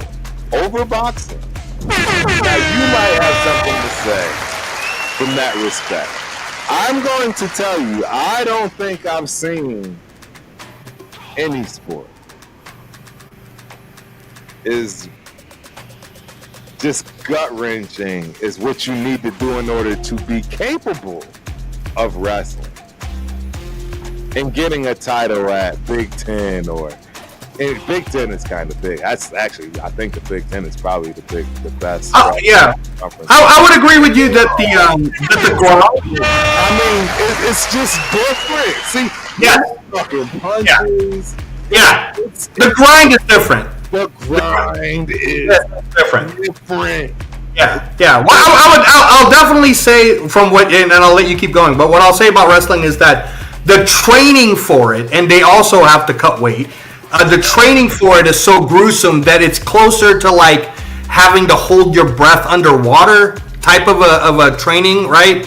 That's very difficult. The one thing I'll say on why overall I don't believe that it's a harder sport than boxing is because nobody dies in wrestling. Correct. Like there's not an average of people dying, whether it was weight cutting. Like I don't hear about too many people dying because of weight cutting or dying, because in boxing you could be winning and you'll die. Because there's a blood clot that gets in your head, right? So you can win and die. Let's keep it real. You can win and die, and that is that small, quote unquote, small caveat to where Angelo, you are 100%. You're 100% correct. But the actual training, that's brutal. The part I'm referring to. Because I would much rather punch a heavy bag. I would much rather hit the speed bag than the shit that wrestling. I'm just gonna be honest. Yeah. Takedowns, the getting away from takedowns, the preventing takedowns. I'm just telling you. I'd rather run around the ring and force the ref to not allow somebody to hold me, as opposed to be held against my will. And this dude literally make me feel like a infant. Right. And to your point. It's not. Yeah. And to your point, that's what Terence Crawford was his base was wrestling. He grew up wrestling. His background was wrestling. He's a big bag. He's a big bag. And I don't know if people understand when I say what a big bag. Bro, it's the last person you want to be in the cage with, mano a mano. I don't care what your style is. You don't want to be in there with a big bag, and that's what a wrestler is. I'm just telling you. I don't know. So his bigger frame, he's taller, his wrestling mentality, but this is where people might say to you, I don't know about that one, there, Professor Terence, where you said that he's actually stronger than Canelo, right? I mean, like this, because the argument, and I want to hear from you on this. The argument, not my argument, just the argument that everybody will say is, well, wait a minute, Canelo's been fighting and defending at 168 this entire time, and this is the first time Terence Crawford is going to go up to 168, and after he beat Errol Spence, he moved up to 154, only one weight class higher. And he had a hard time with that Israel Madrimov. So what's your rebuttal, sir, to the people who will say this? My rebuttal is that hard time he had was based off of what I thought was a fabulous strategic process. And oh boy, because he knew there was no other way to beat him. He knew for a fact. See, he knew that, hey, Bud Crawford is coming into this fight training as the smaller guy, the guy that needs to prove, right? The guy that needs to earn respect, etc. So if I sting like a butterfly and fly like a bee, that can be very confusing. That can take him out of his game. That can allow me to find a way to beat him when I know I have no other avenue to beat him because of all those things I just said that you know you don't have a shot at. And that's why I think he fought that fight the way he fought that fight. You know, hindsight, I can say that stuff and look back at it now, because what other fight style would you have knowing that you're fighting a silver bag? See, the key and the difference is you got to know the combat game, ladies and gentlemen.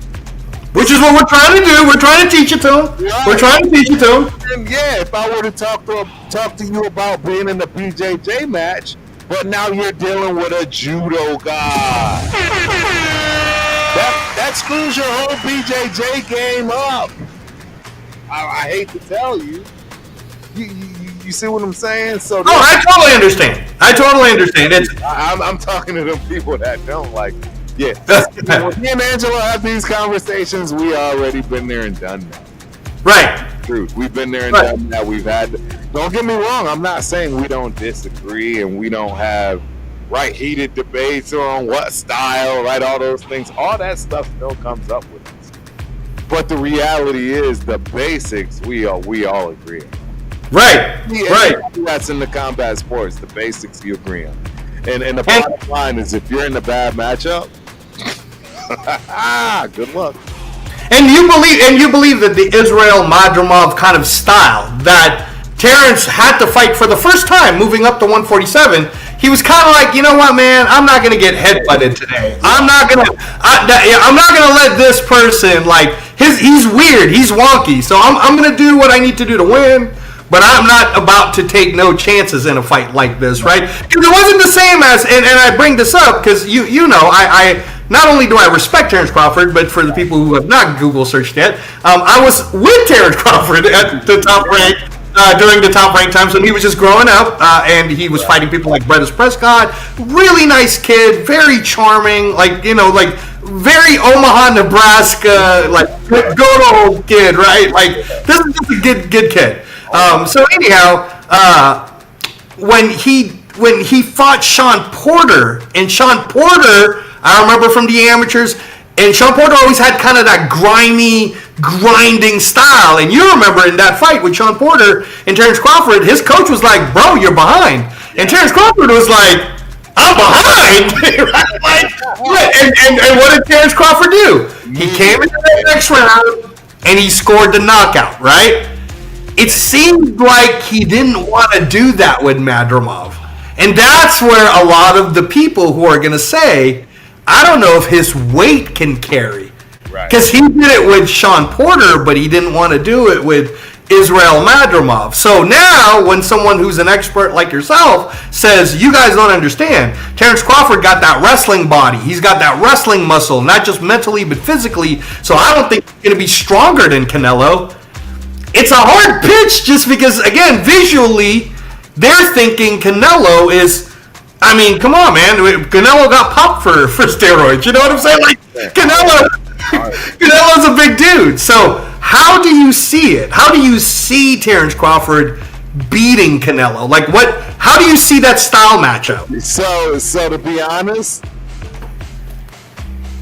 this is what I see.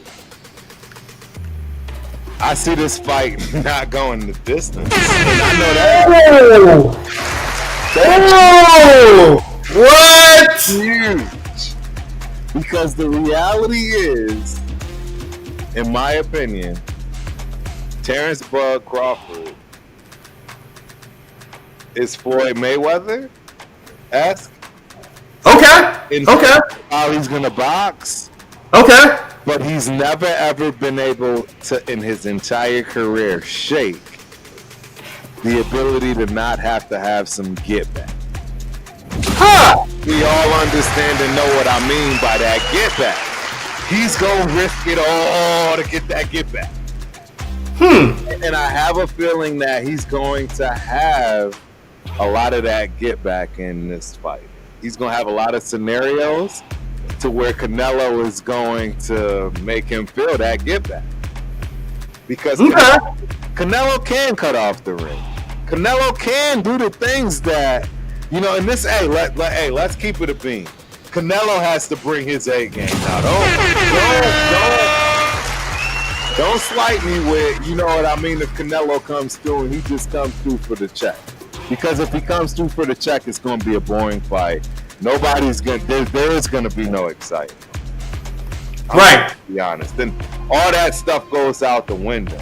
But if Canelo comes to fight and Bud is going to come to fight, and Canelo gives him just enough of an edge for him to get out of that, you know what I'm saying? I'm boxing and I'm being safe, and now it's, hey, I need that get back.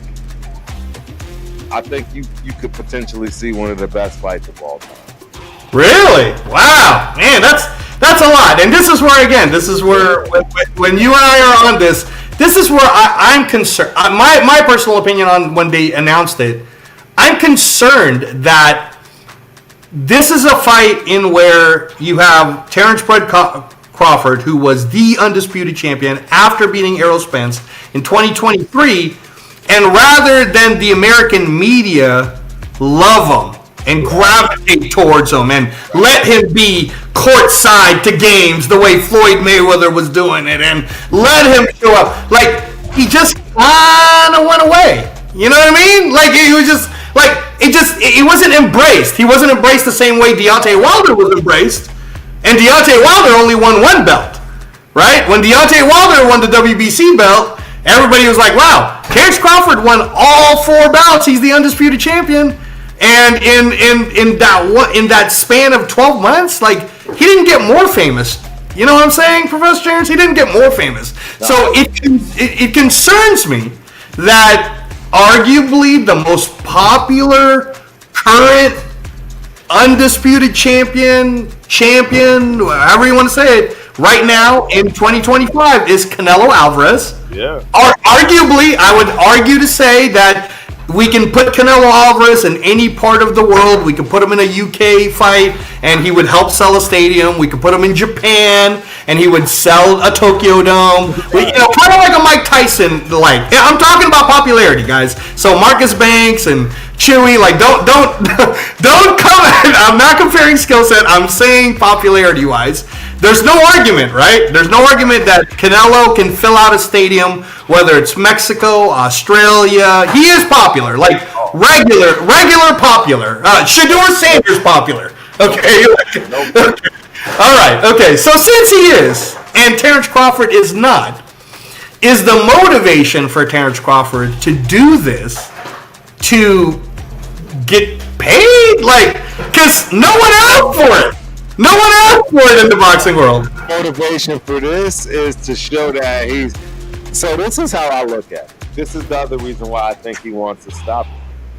He wants to show that, hey, Mayweather did it early, I did it late, and I'm the older one that's more washed up, and I knocked him out. And this is great that we have this all on record, because that's true. Most people forget that Terence Crawford is 2.5 years older than Canelo Alvarez. Canelo Alvarez is the younger fighter. Terence Crawford is the older fighter. Canelo Alvarez has been the bigger fighter, or at least fought in the bigger weight this entire time, and this is Terence Crawford. So now I'm going to flip it around. Yeah. What would you think Canelo, with the reputation that he has, with all the millions of dollars that he has, right, is going to allow this little dude to just let him get... Like, come on, man. Have you ever seen Canelo get knocked out? I've never seen Canelo get knocked out. This is the reason. So you remember how I said I think this will be a knockout? Because I think Canelo has the same exact situation on the opposite side. Okay. I got an older fighter. I'm in my prime. I'm closer to my prime than him. And I can avenge this Mayweather loss because it's the same play. Ooh. That's something that I haven't heard too many people talk about. That's a very original take. Right, and Canelo can say, "Look, I avenged that loss." Y'all Yeah. all that y'all want. I was young at Mayweather. He picked me when I was ripe, and look what happened when. You know what I'm saying? I'm who I am, and Right. and I'm fighting the same Mayweather that y'all. You know what I mean? And again, right? He's not 30, 50, and nobody's 40. Like you see what I'm saying? Like. No, I understand. They both have that carrot dangling in front of them from Mayweather. They both do. Okay. I think the ego, I think the mindset of both of those fighters is why they will be a battle. I don't think it's going to distance. You don't think this will go to distance at all? Wow, that's a very hot take, ladies and gentlemen. And again, for all of you who, and believe me, all of our combat sports people that are because again, this is our trial episode 1. We didn't even advertise it, right? We will be sending this to all of all the people, so they'll get a chance to. Well, me and Professor Terence, we're putting ourselves on record so that people can attack us if they want to. Yeah. What we say, huge, bro. This is huge. Everybody knows that Bud is my favorite fighter right now to date. Meaning, you know that guy Mason is the one up, right? So people know I watch these guys. These are the guys I watch, and you know, yes, I am wrong, and I'm sure in several sports, you know, takes. But man, man. People know I've made some serious money on. You made some serious cash. And all I'm telling you right now, when this fight comes out, that's what I'm looking for. Now, unfortunately for you, the odds were huge. You should have bet on it when it was first being talked about, because then it was like, there's no chance that Terence Crawford's going to beat him. And I was even one of those people saying it. Right. And after we just saw what we saw on Cinco de Mayo with William Skull and the way Canelo looked, he looked like he was walking on quicksand. He didn't really press the action. He just let that Cuban style dance around. And then people were kind of like, well, Crawford is a little taller than Canelo. Prove that all night. Brother, prove that all night. I'm sorry. If Canelo come out, he needs to get back on whatever that meat he was eating. Because I'm telling you right now, if he come with that, it's over, right? It's over. So here's a theory for you, though. Okay. So the betting odd then evens itself out. I believe right now Terence Crawford is like maybe a plus 100, and in some betting it's like minus 110 either way. So it turned from no chance to 50-50. Right. Right? Is it possible that Canelo didn't really fight the best style that he fought? Oh, 100%. You know what I'm saying? Like, he's like, I'm going to make a lot of people think that this dude can beat me so that when I pound him in front of all my Mexican people all over the world, and I'm going to at least get some credit for pounding the hell out of this guy. So the problem with that notion, he doesn't have the speed. And I think if Terence really felt that, you know what I mean? Like, so I don't know. I think it's going to be a knockout. I wouldn't be shocked if Terence Crawford got knocked out either. What? Mentality. I think somebody's going to knock somebody out because of the mentality. They don't have this. They don't have that. They don't have that Mayweather issue. I'm going to be honest. I believe Mayweather had an issue, and that's why he did choose his fights the way he did, and how. You're right. They were calculated. Let's not keep. They were calculated. Right. I think in the back of his mind, he may have not been 100% confident.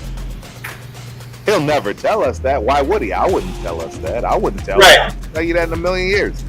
But I have to look at it that way based on what I've seen. And that's his motto. He's done it for his fighters that come behind him, all that. And it leaves that taste in my mouth. I hate to say it, boss. But I've never felt that way with Terence Bud Crawford. So you're actually advising people that if there was a betting pool, and the plus money is on knockouts, bet knockout either way because you believe this is going to end up being a knockout. Bingo. You bet the under. You're betting the under. You're betting under 12 rounds. Percent to under. I don't see this fight going the distance. Wow. Because I know Bud is capable of getting into a bloodbath. Oh, that's true though. That's true. He's never gonna allow you to get the best of him in any instance. And again, if you're watching us on the Knockout Canvas or on the Ultimate Raider Fan 32, we appreciate you guys. Raider Twan, thank you. All of you guys who switched over to the Knockout Canvas, Eternal Raider 72, we appreciate you. You guys got to check out his show. He just started his channel, Pop Rundown, Eternal Raider 72. Thank you. Down in the building. Yeah. We had Juan. We just want to thank everybody. We're sorry, guys, because again, we're working out the kinks right now, and we're deep into the Canelo Crawford conversation because the whole point of the show is to educate.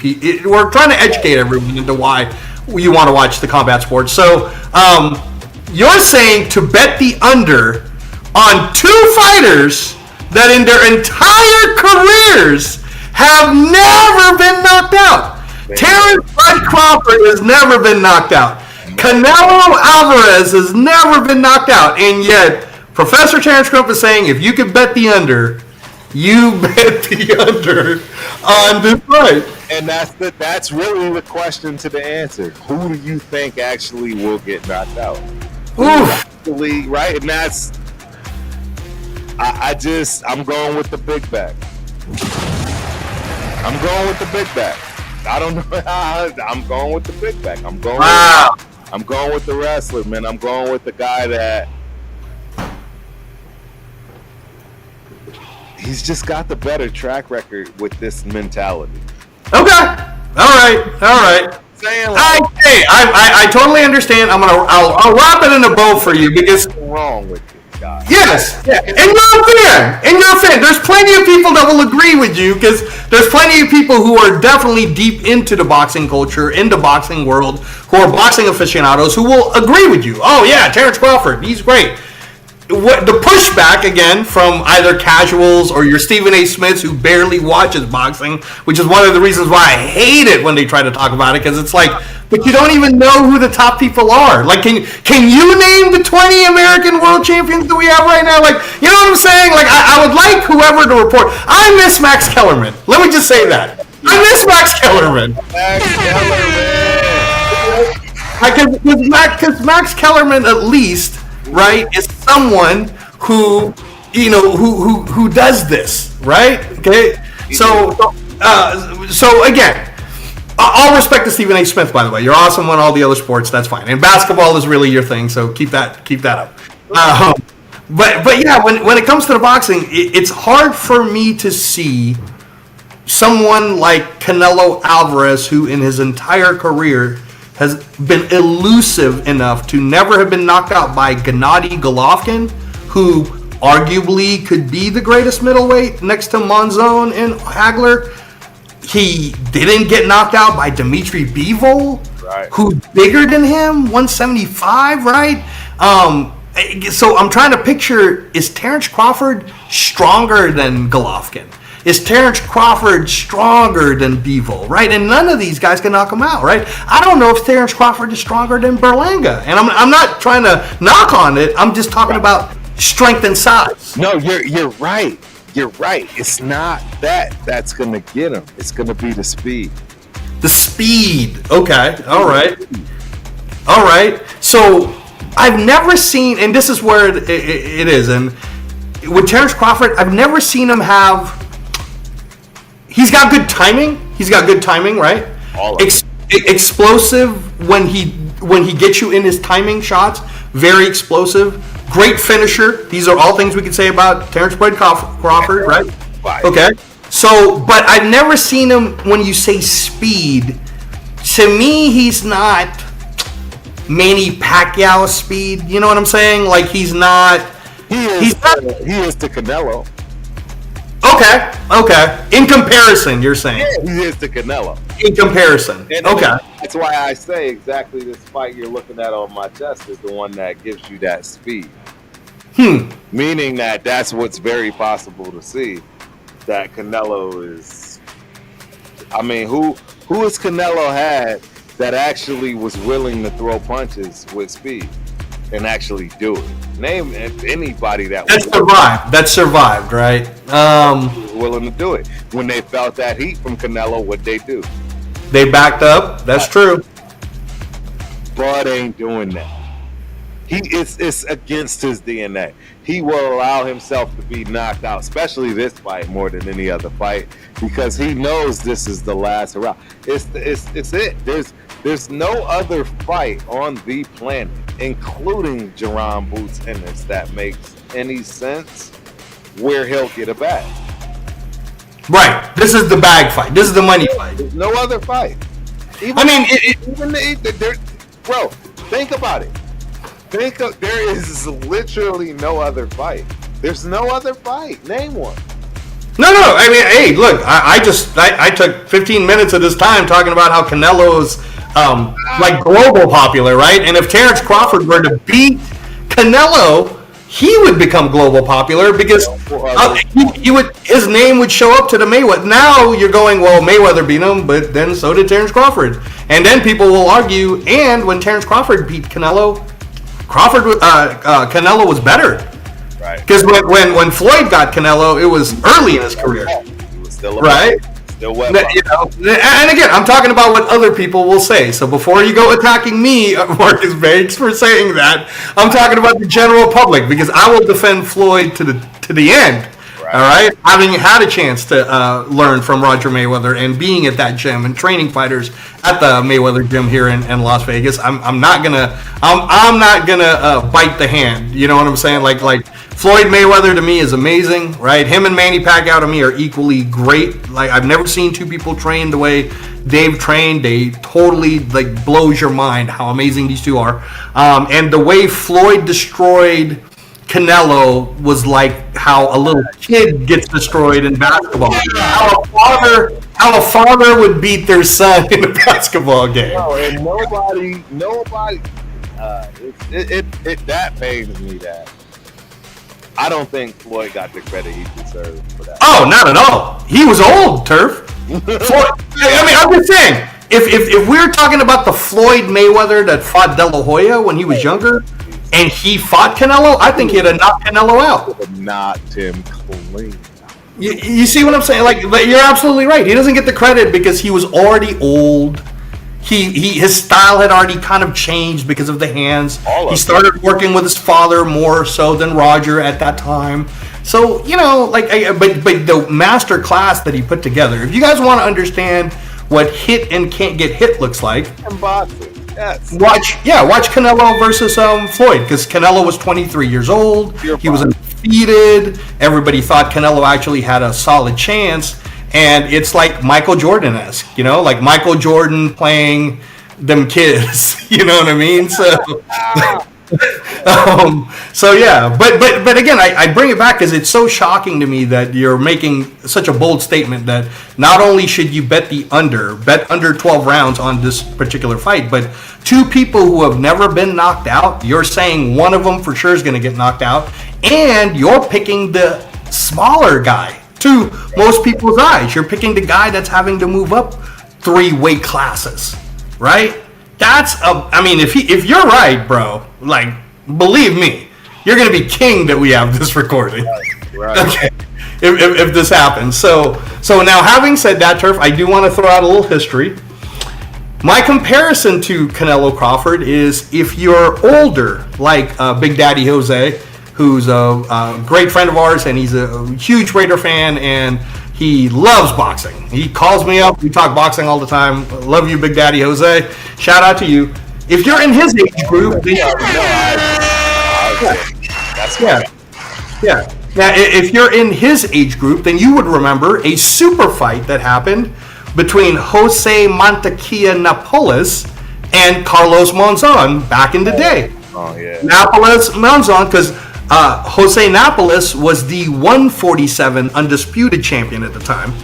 And then they did a super fight, because he was undefeated, with Carlos Monzon, who was the middleweight undisputed champion at the time. And this was in the late 70s when they fought. It was on closed circuit television, shown globally. It was a big thing. And if you guys ever want to look it up, it ends up in a knockout, just like what Turf's talking about. Right. But the problem on that one, Turf, is Napoles, who was amazing, man. I mean, like Floyd Mayweather amazing. Like, he was, during his time, nobody could beat him at 147, right? And he was hitting Monzon.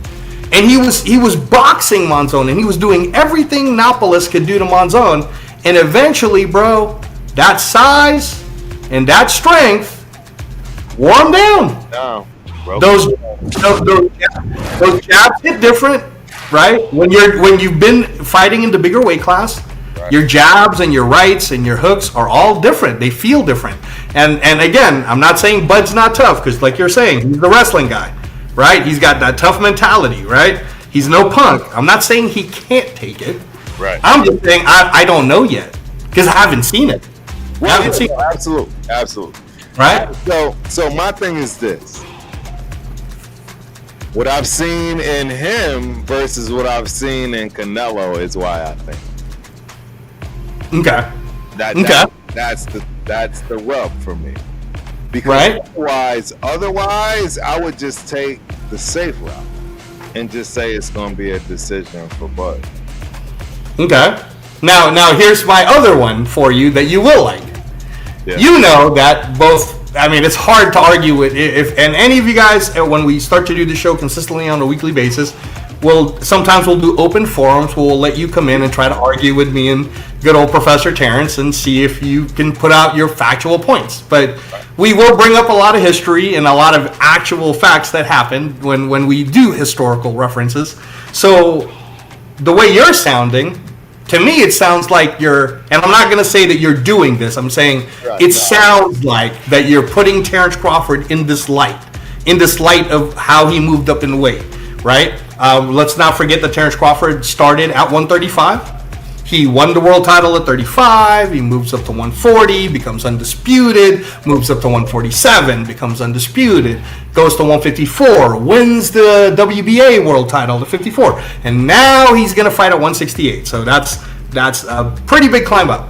I'm going to name another guy who I believe is hard to argue that maybe top 5. You can't take him out of the top 5. You might have to put him in the Mount Rushmore of greatest boxers that ever is Roberto Duran, right? Roberto Duran. I know. Stay with me, because Roberto Duran did do the same thing. He started at 135, right? He went up to 147, beat Sugar Ray Leonard. It was Sugar Ray Leonard's very first loss, and then he continues to move up, beats Davey Moore at 154 to become the 154 WBA champion, right?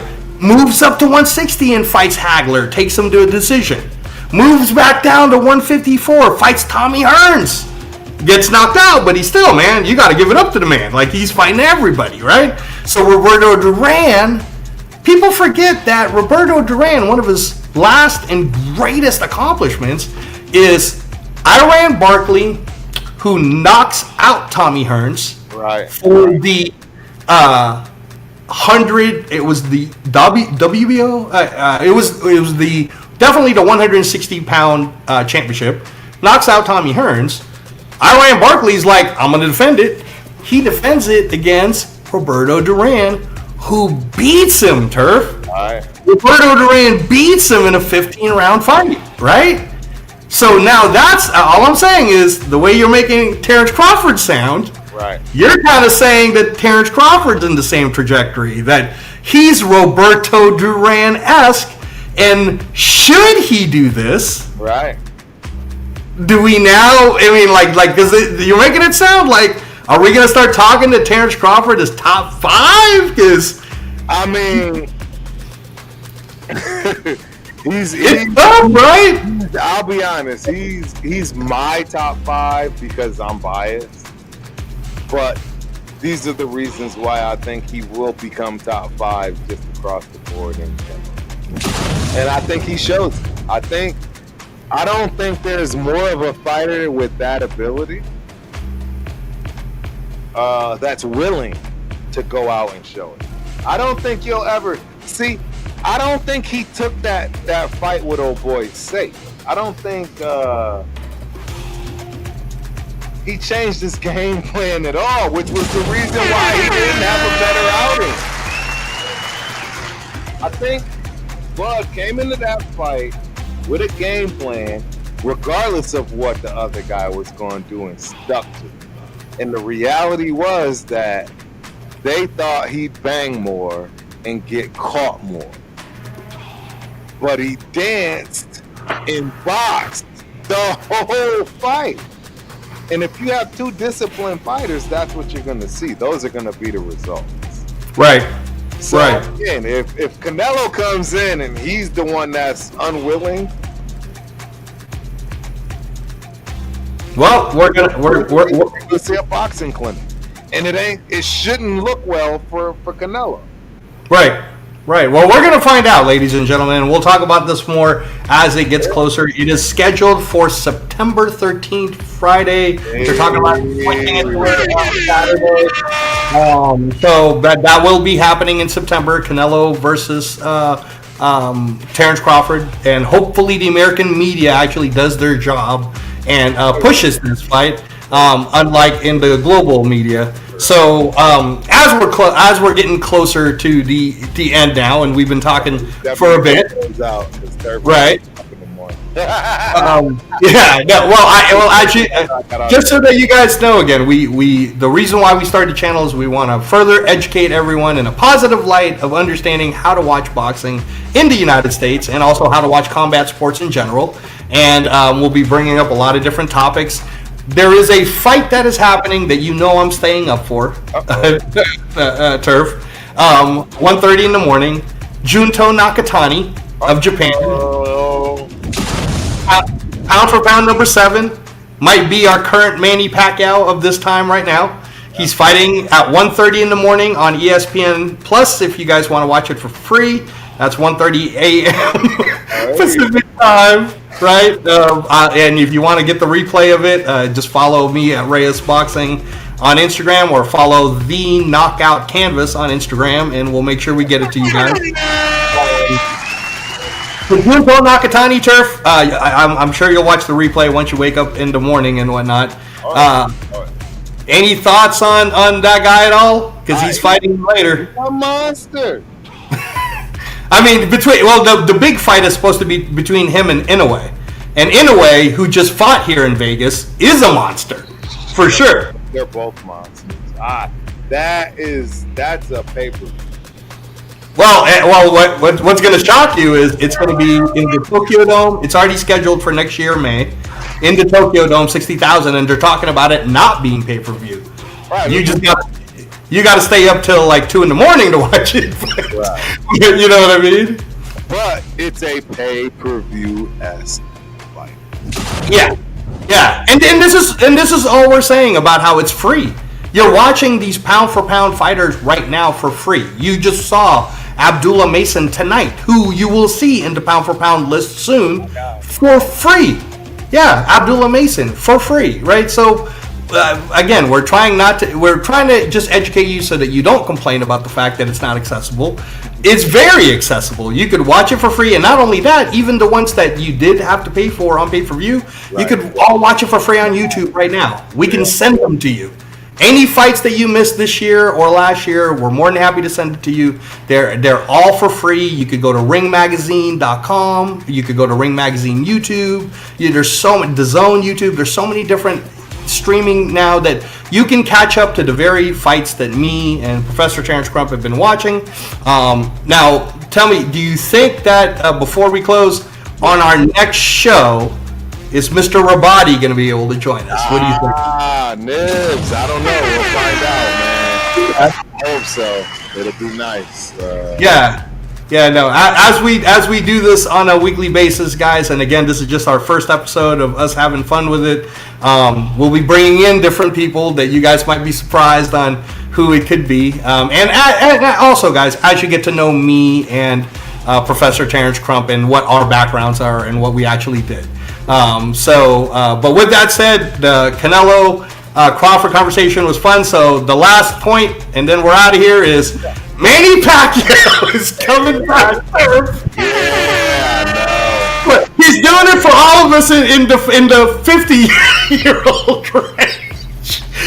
He's 46 years old, coming back for the actual world title, Turf, the actual one.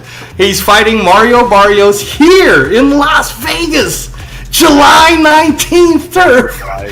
The Pac-Man. I don't like it. Okay. I think you're seeing something staged. Okay. I don't think you're gonna. Barrios is not gonna try to knock him out. If he does, it'll be in the first half of the fight. Okay. You see what I'm saying? It'll be one of those. Barrios is gonna come out and say, "I'm taking this guy out." You know, it's gonna look good for my record, etc. And everyone should be on camp with that. But then he's gonna get in there and realize, I'm with Manny Pacquiao. I can't just take this dude out. And then he's gonna start boxing, and then he's gonna say, "I'll just let this old man tire." And it's not gonna be the greatest of fights because that's just. And I'm not trying to be mean or no, you're just speaking. I just think he's past where he needs to be or should be in order for this to make sense. Because I think he would risk it. I don't. You see what I'm saying? Like, I'll believe me. I'm going to give you my point on it, but yeah, no. I mean, that's what I want to hear. Go out there and risk it. I think he's going to get out there thinking he's going up against the 40-plus-year-old Manny Pacquiao that is going to be on every steroid and thing under the sun. And he's going to say, I made a mistake. I'm going to just box out. You know what I'm saying? Box out. We're just going to all go home happy. That's my guess. That's my guess. Well, I know that you don't enjoy 46-year-old people coming out of retirement to do a very dangerous sport that we talked about, right? I mean, people die in this sport, right? So, 46-year-old coming out of retirement, the last time he fought was 4 years ago in 2021, right? It's been too long, brother. It's been too long. But here's what I will say. I got a chance to work with Team Pacquiao. I was there during those great years of 07 to 012. I was at Wild Card Gym. I remember little D Benavidez coming in back when Jose Benavidez was just Manny Pacquiao's sparring partner there at Vine Street. And Manny is like Tom Brady in the sense of, again, for the football fans, Tom Brady's ceiling was so high that even when he was low at 40 and he wasn't the same Tom Brady, he was still able to win the Super Bowl. Right. Okay. All right. With the right team around him and the whole bit. But he beat Kansas. They won the Super Bowl. All right. So I'm just saying, Tom Brady did it. So I don't think Manny Pacquiao would have been advised to come back if he had to fight Jaron Bootsinas. Okay. All right. Okay. I don't think Manny Pacquiao would have came back if he was advised to fight Brian Norman Jr., the current WBO champion, who is a knockout machine at 24 years old. Because we both know, Professor Terence, that Jaron Bootsinas, who's only 26, and Brian Norman, who's only 24, like, these are some killers, man. All right? These are some killers. But Mario Barrios, who got knocked out by Gervonta Davis and lost to Keith Thurman, he is the WBC champion. He's the legit champ. But at the same time, this is the guy who also hasn't fought Conor Benn, who's his ranked number 3. Even I know that Devin Haney is his ranked number 1 mandatory, but there's a lot of games that are played, especially with the PBC fighters, right, on who they're going to fight because they want to maximize the money. So I don't hate that a lot of people are going to want to watch this because who didn't want to watch George Foreman when he was fighting Evander Holyfield and Tommy Morrison and Moore, right? And who really didn't want to watch when Bernard Hopkins fought John Paul, right, or Tavoris Cloud. You know what I'm saying, right? Like you're doing it for all the old folks. So my point, Turf, so that we'll have it for record is, do I believe Manny Pacquiao can win? Absolutely. Do I believe Manny Pacquiao? Do I believe Manny Pacquiao can knock him out? 100%. Okay. The only way I do not see a scenario that plays out like this, because I don't believe Barrios can knock out Manny Pacquiao. I'll tell you right now, that ain't happening. And Pacquiao, the only time I ever watched them, and unfortunately for me, I was there on the floor seats. I took my mom to a Pacquiao fight at this time. I was with the team, and when he got knocked out by Marquez, we all thought he died. Y'all were there. Oh, shit. Oh, Turf. That was bad. Turf. Not only were we there, we were seeing him all week. We were going to church with him. I remember being upstairs with him after he got knocked out, and I'll tell you, Manny was so great that he was still in the treadmill running, trying to cheer everybody else up. Like, Manny's just that type of guy. Like, he wasn't sweating it, but he was totally winning that fight, and he got caught. And as we know, anything can happen in boxing. All it takes is one punch, right? One mistake, the whole thing changes. So that's what I'm saying is, I've never, other than that, I've never really seen Manny Pacquiao like get destroyed, right? I don't see Mario Barrios, even though he's 16 years younger, he's not going to destroy Manny Pacquiao that way. So one of two things will happen. Mario Barrios will choose to make it a fight, like he did last year with Marcos Medina's little brother, Fabian, and that turned into a fight where it shut Mario Barrios' eye, even though he won. Right. He also turned just recently, when he fought Abel Ramos on the undercard of Mike Tyson versus Jake Paul. I don't know if you remember that fight, Turf. But he was supposed to destroy Abel Ramos from Texas, and Abel Ramos ended up knocking him down, Mario Barrios, and it became a draw. Correct. That's the Mario Barrios that Manny Pacquiao is fighting for the world title, Turf.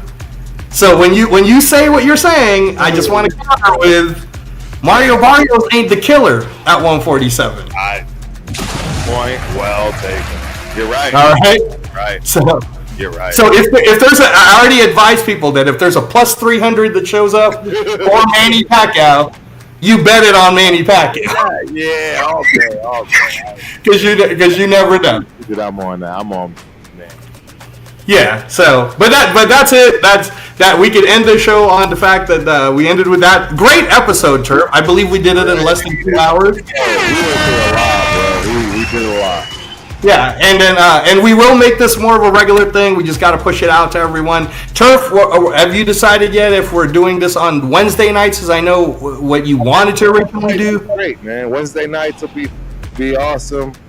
We'll obviously make some changes and do some live fights. Right. I used to love when we had Thursday night fights. I used to have, I'm not even going to start going down that.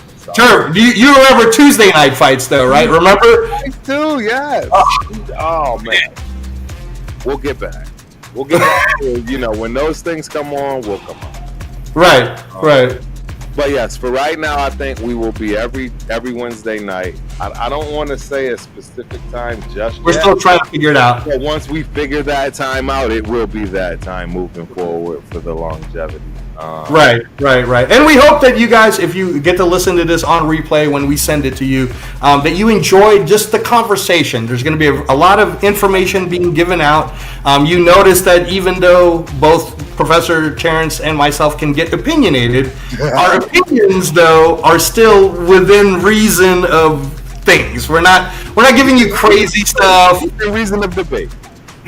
That's all we're doing. We're not trying to force you to love a certain fighter or force you to hate a certain fighter. Right. We don't love or hate certain fighters. Although I got to throw this out since in the end of the show, Professor Terence might not like Haney that much. I'm just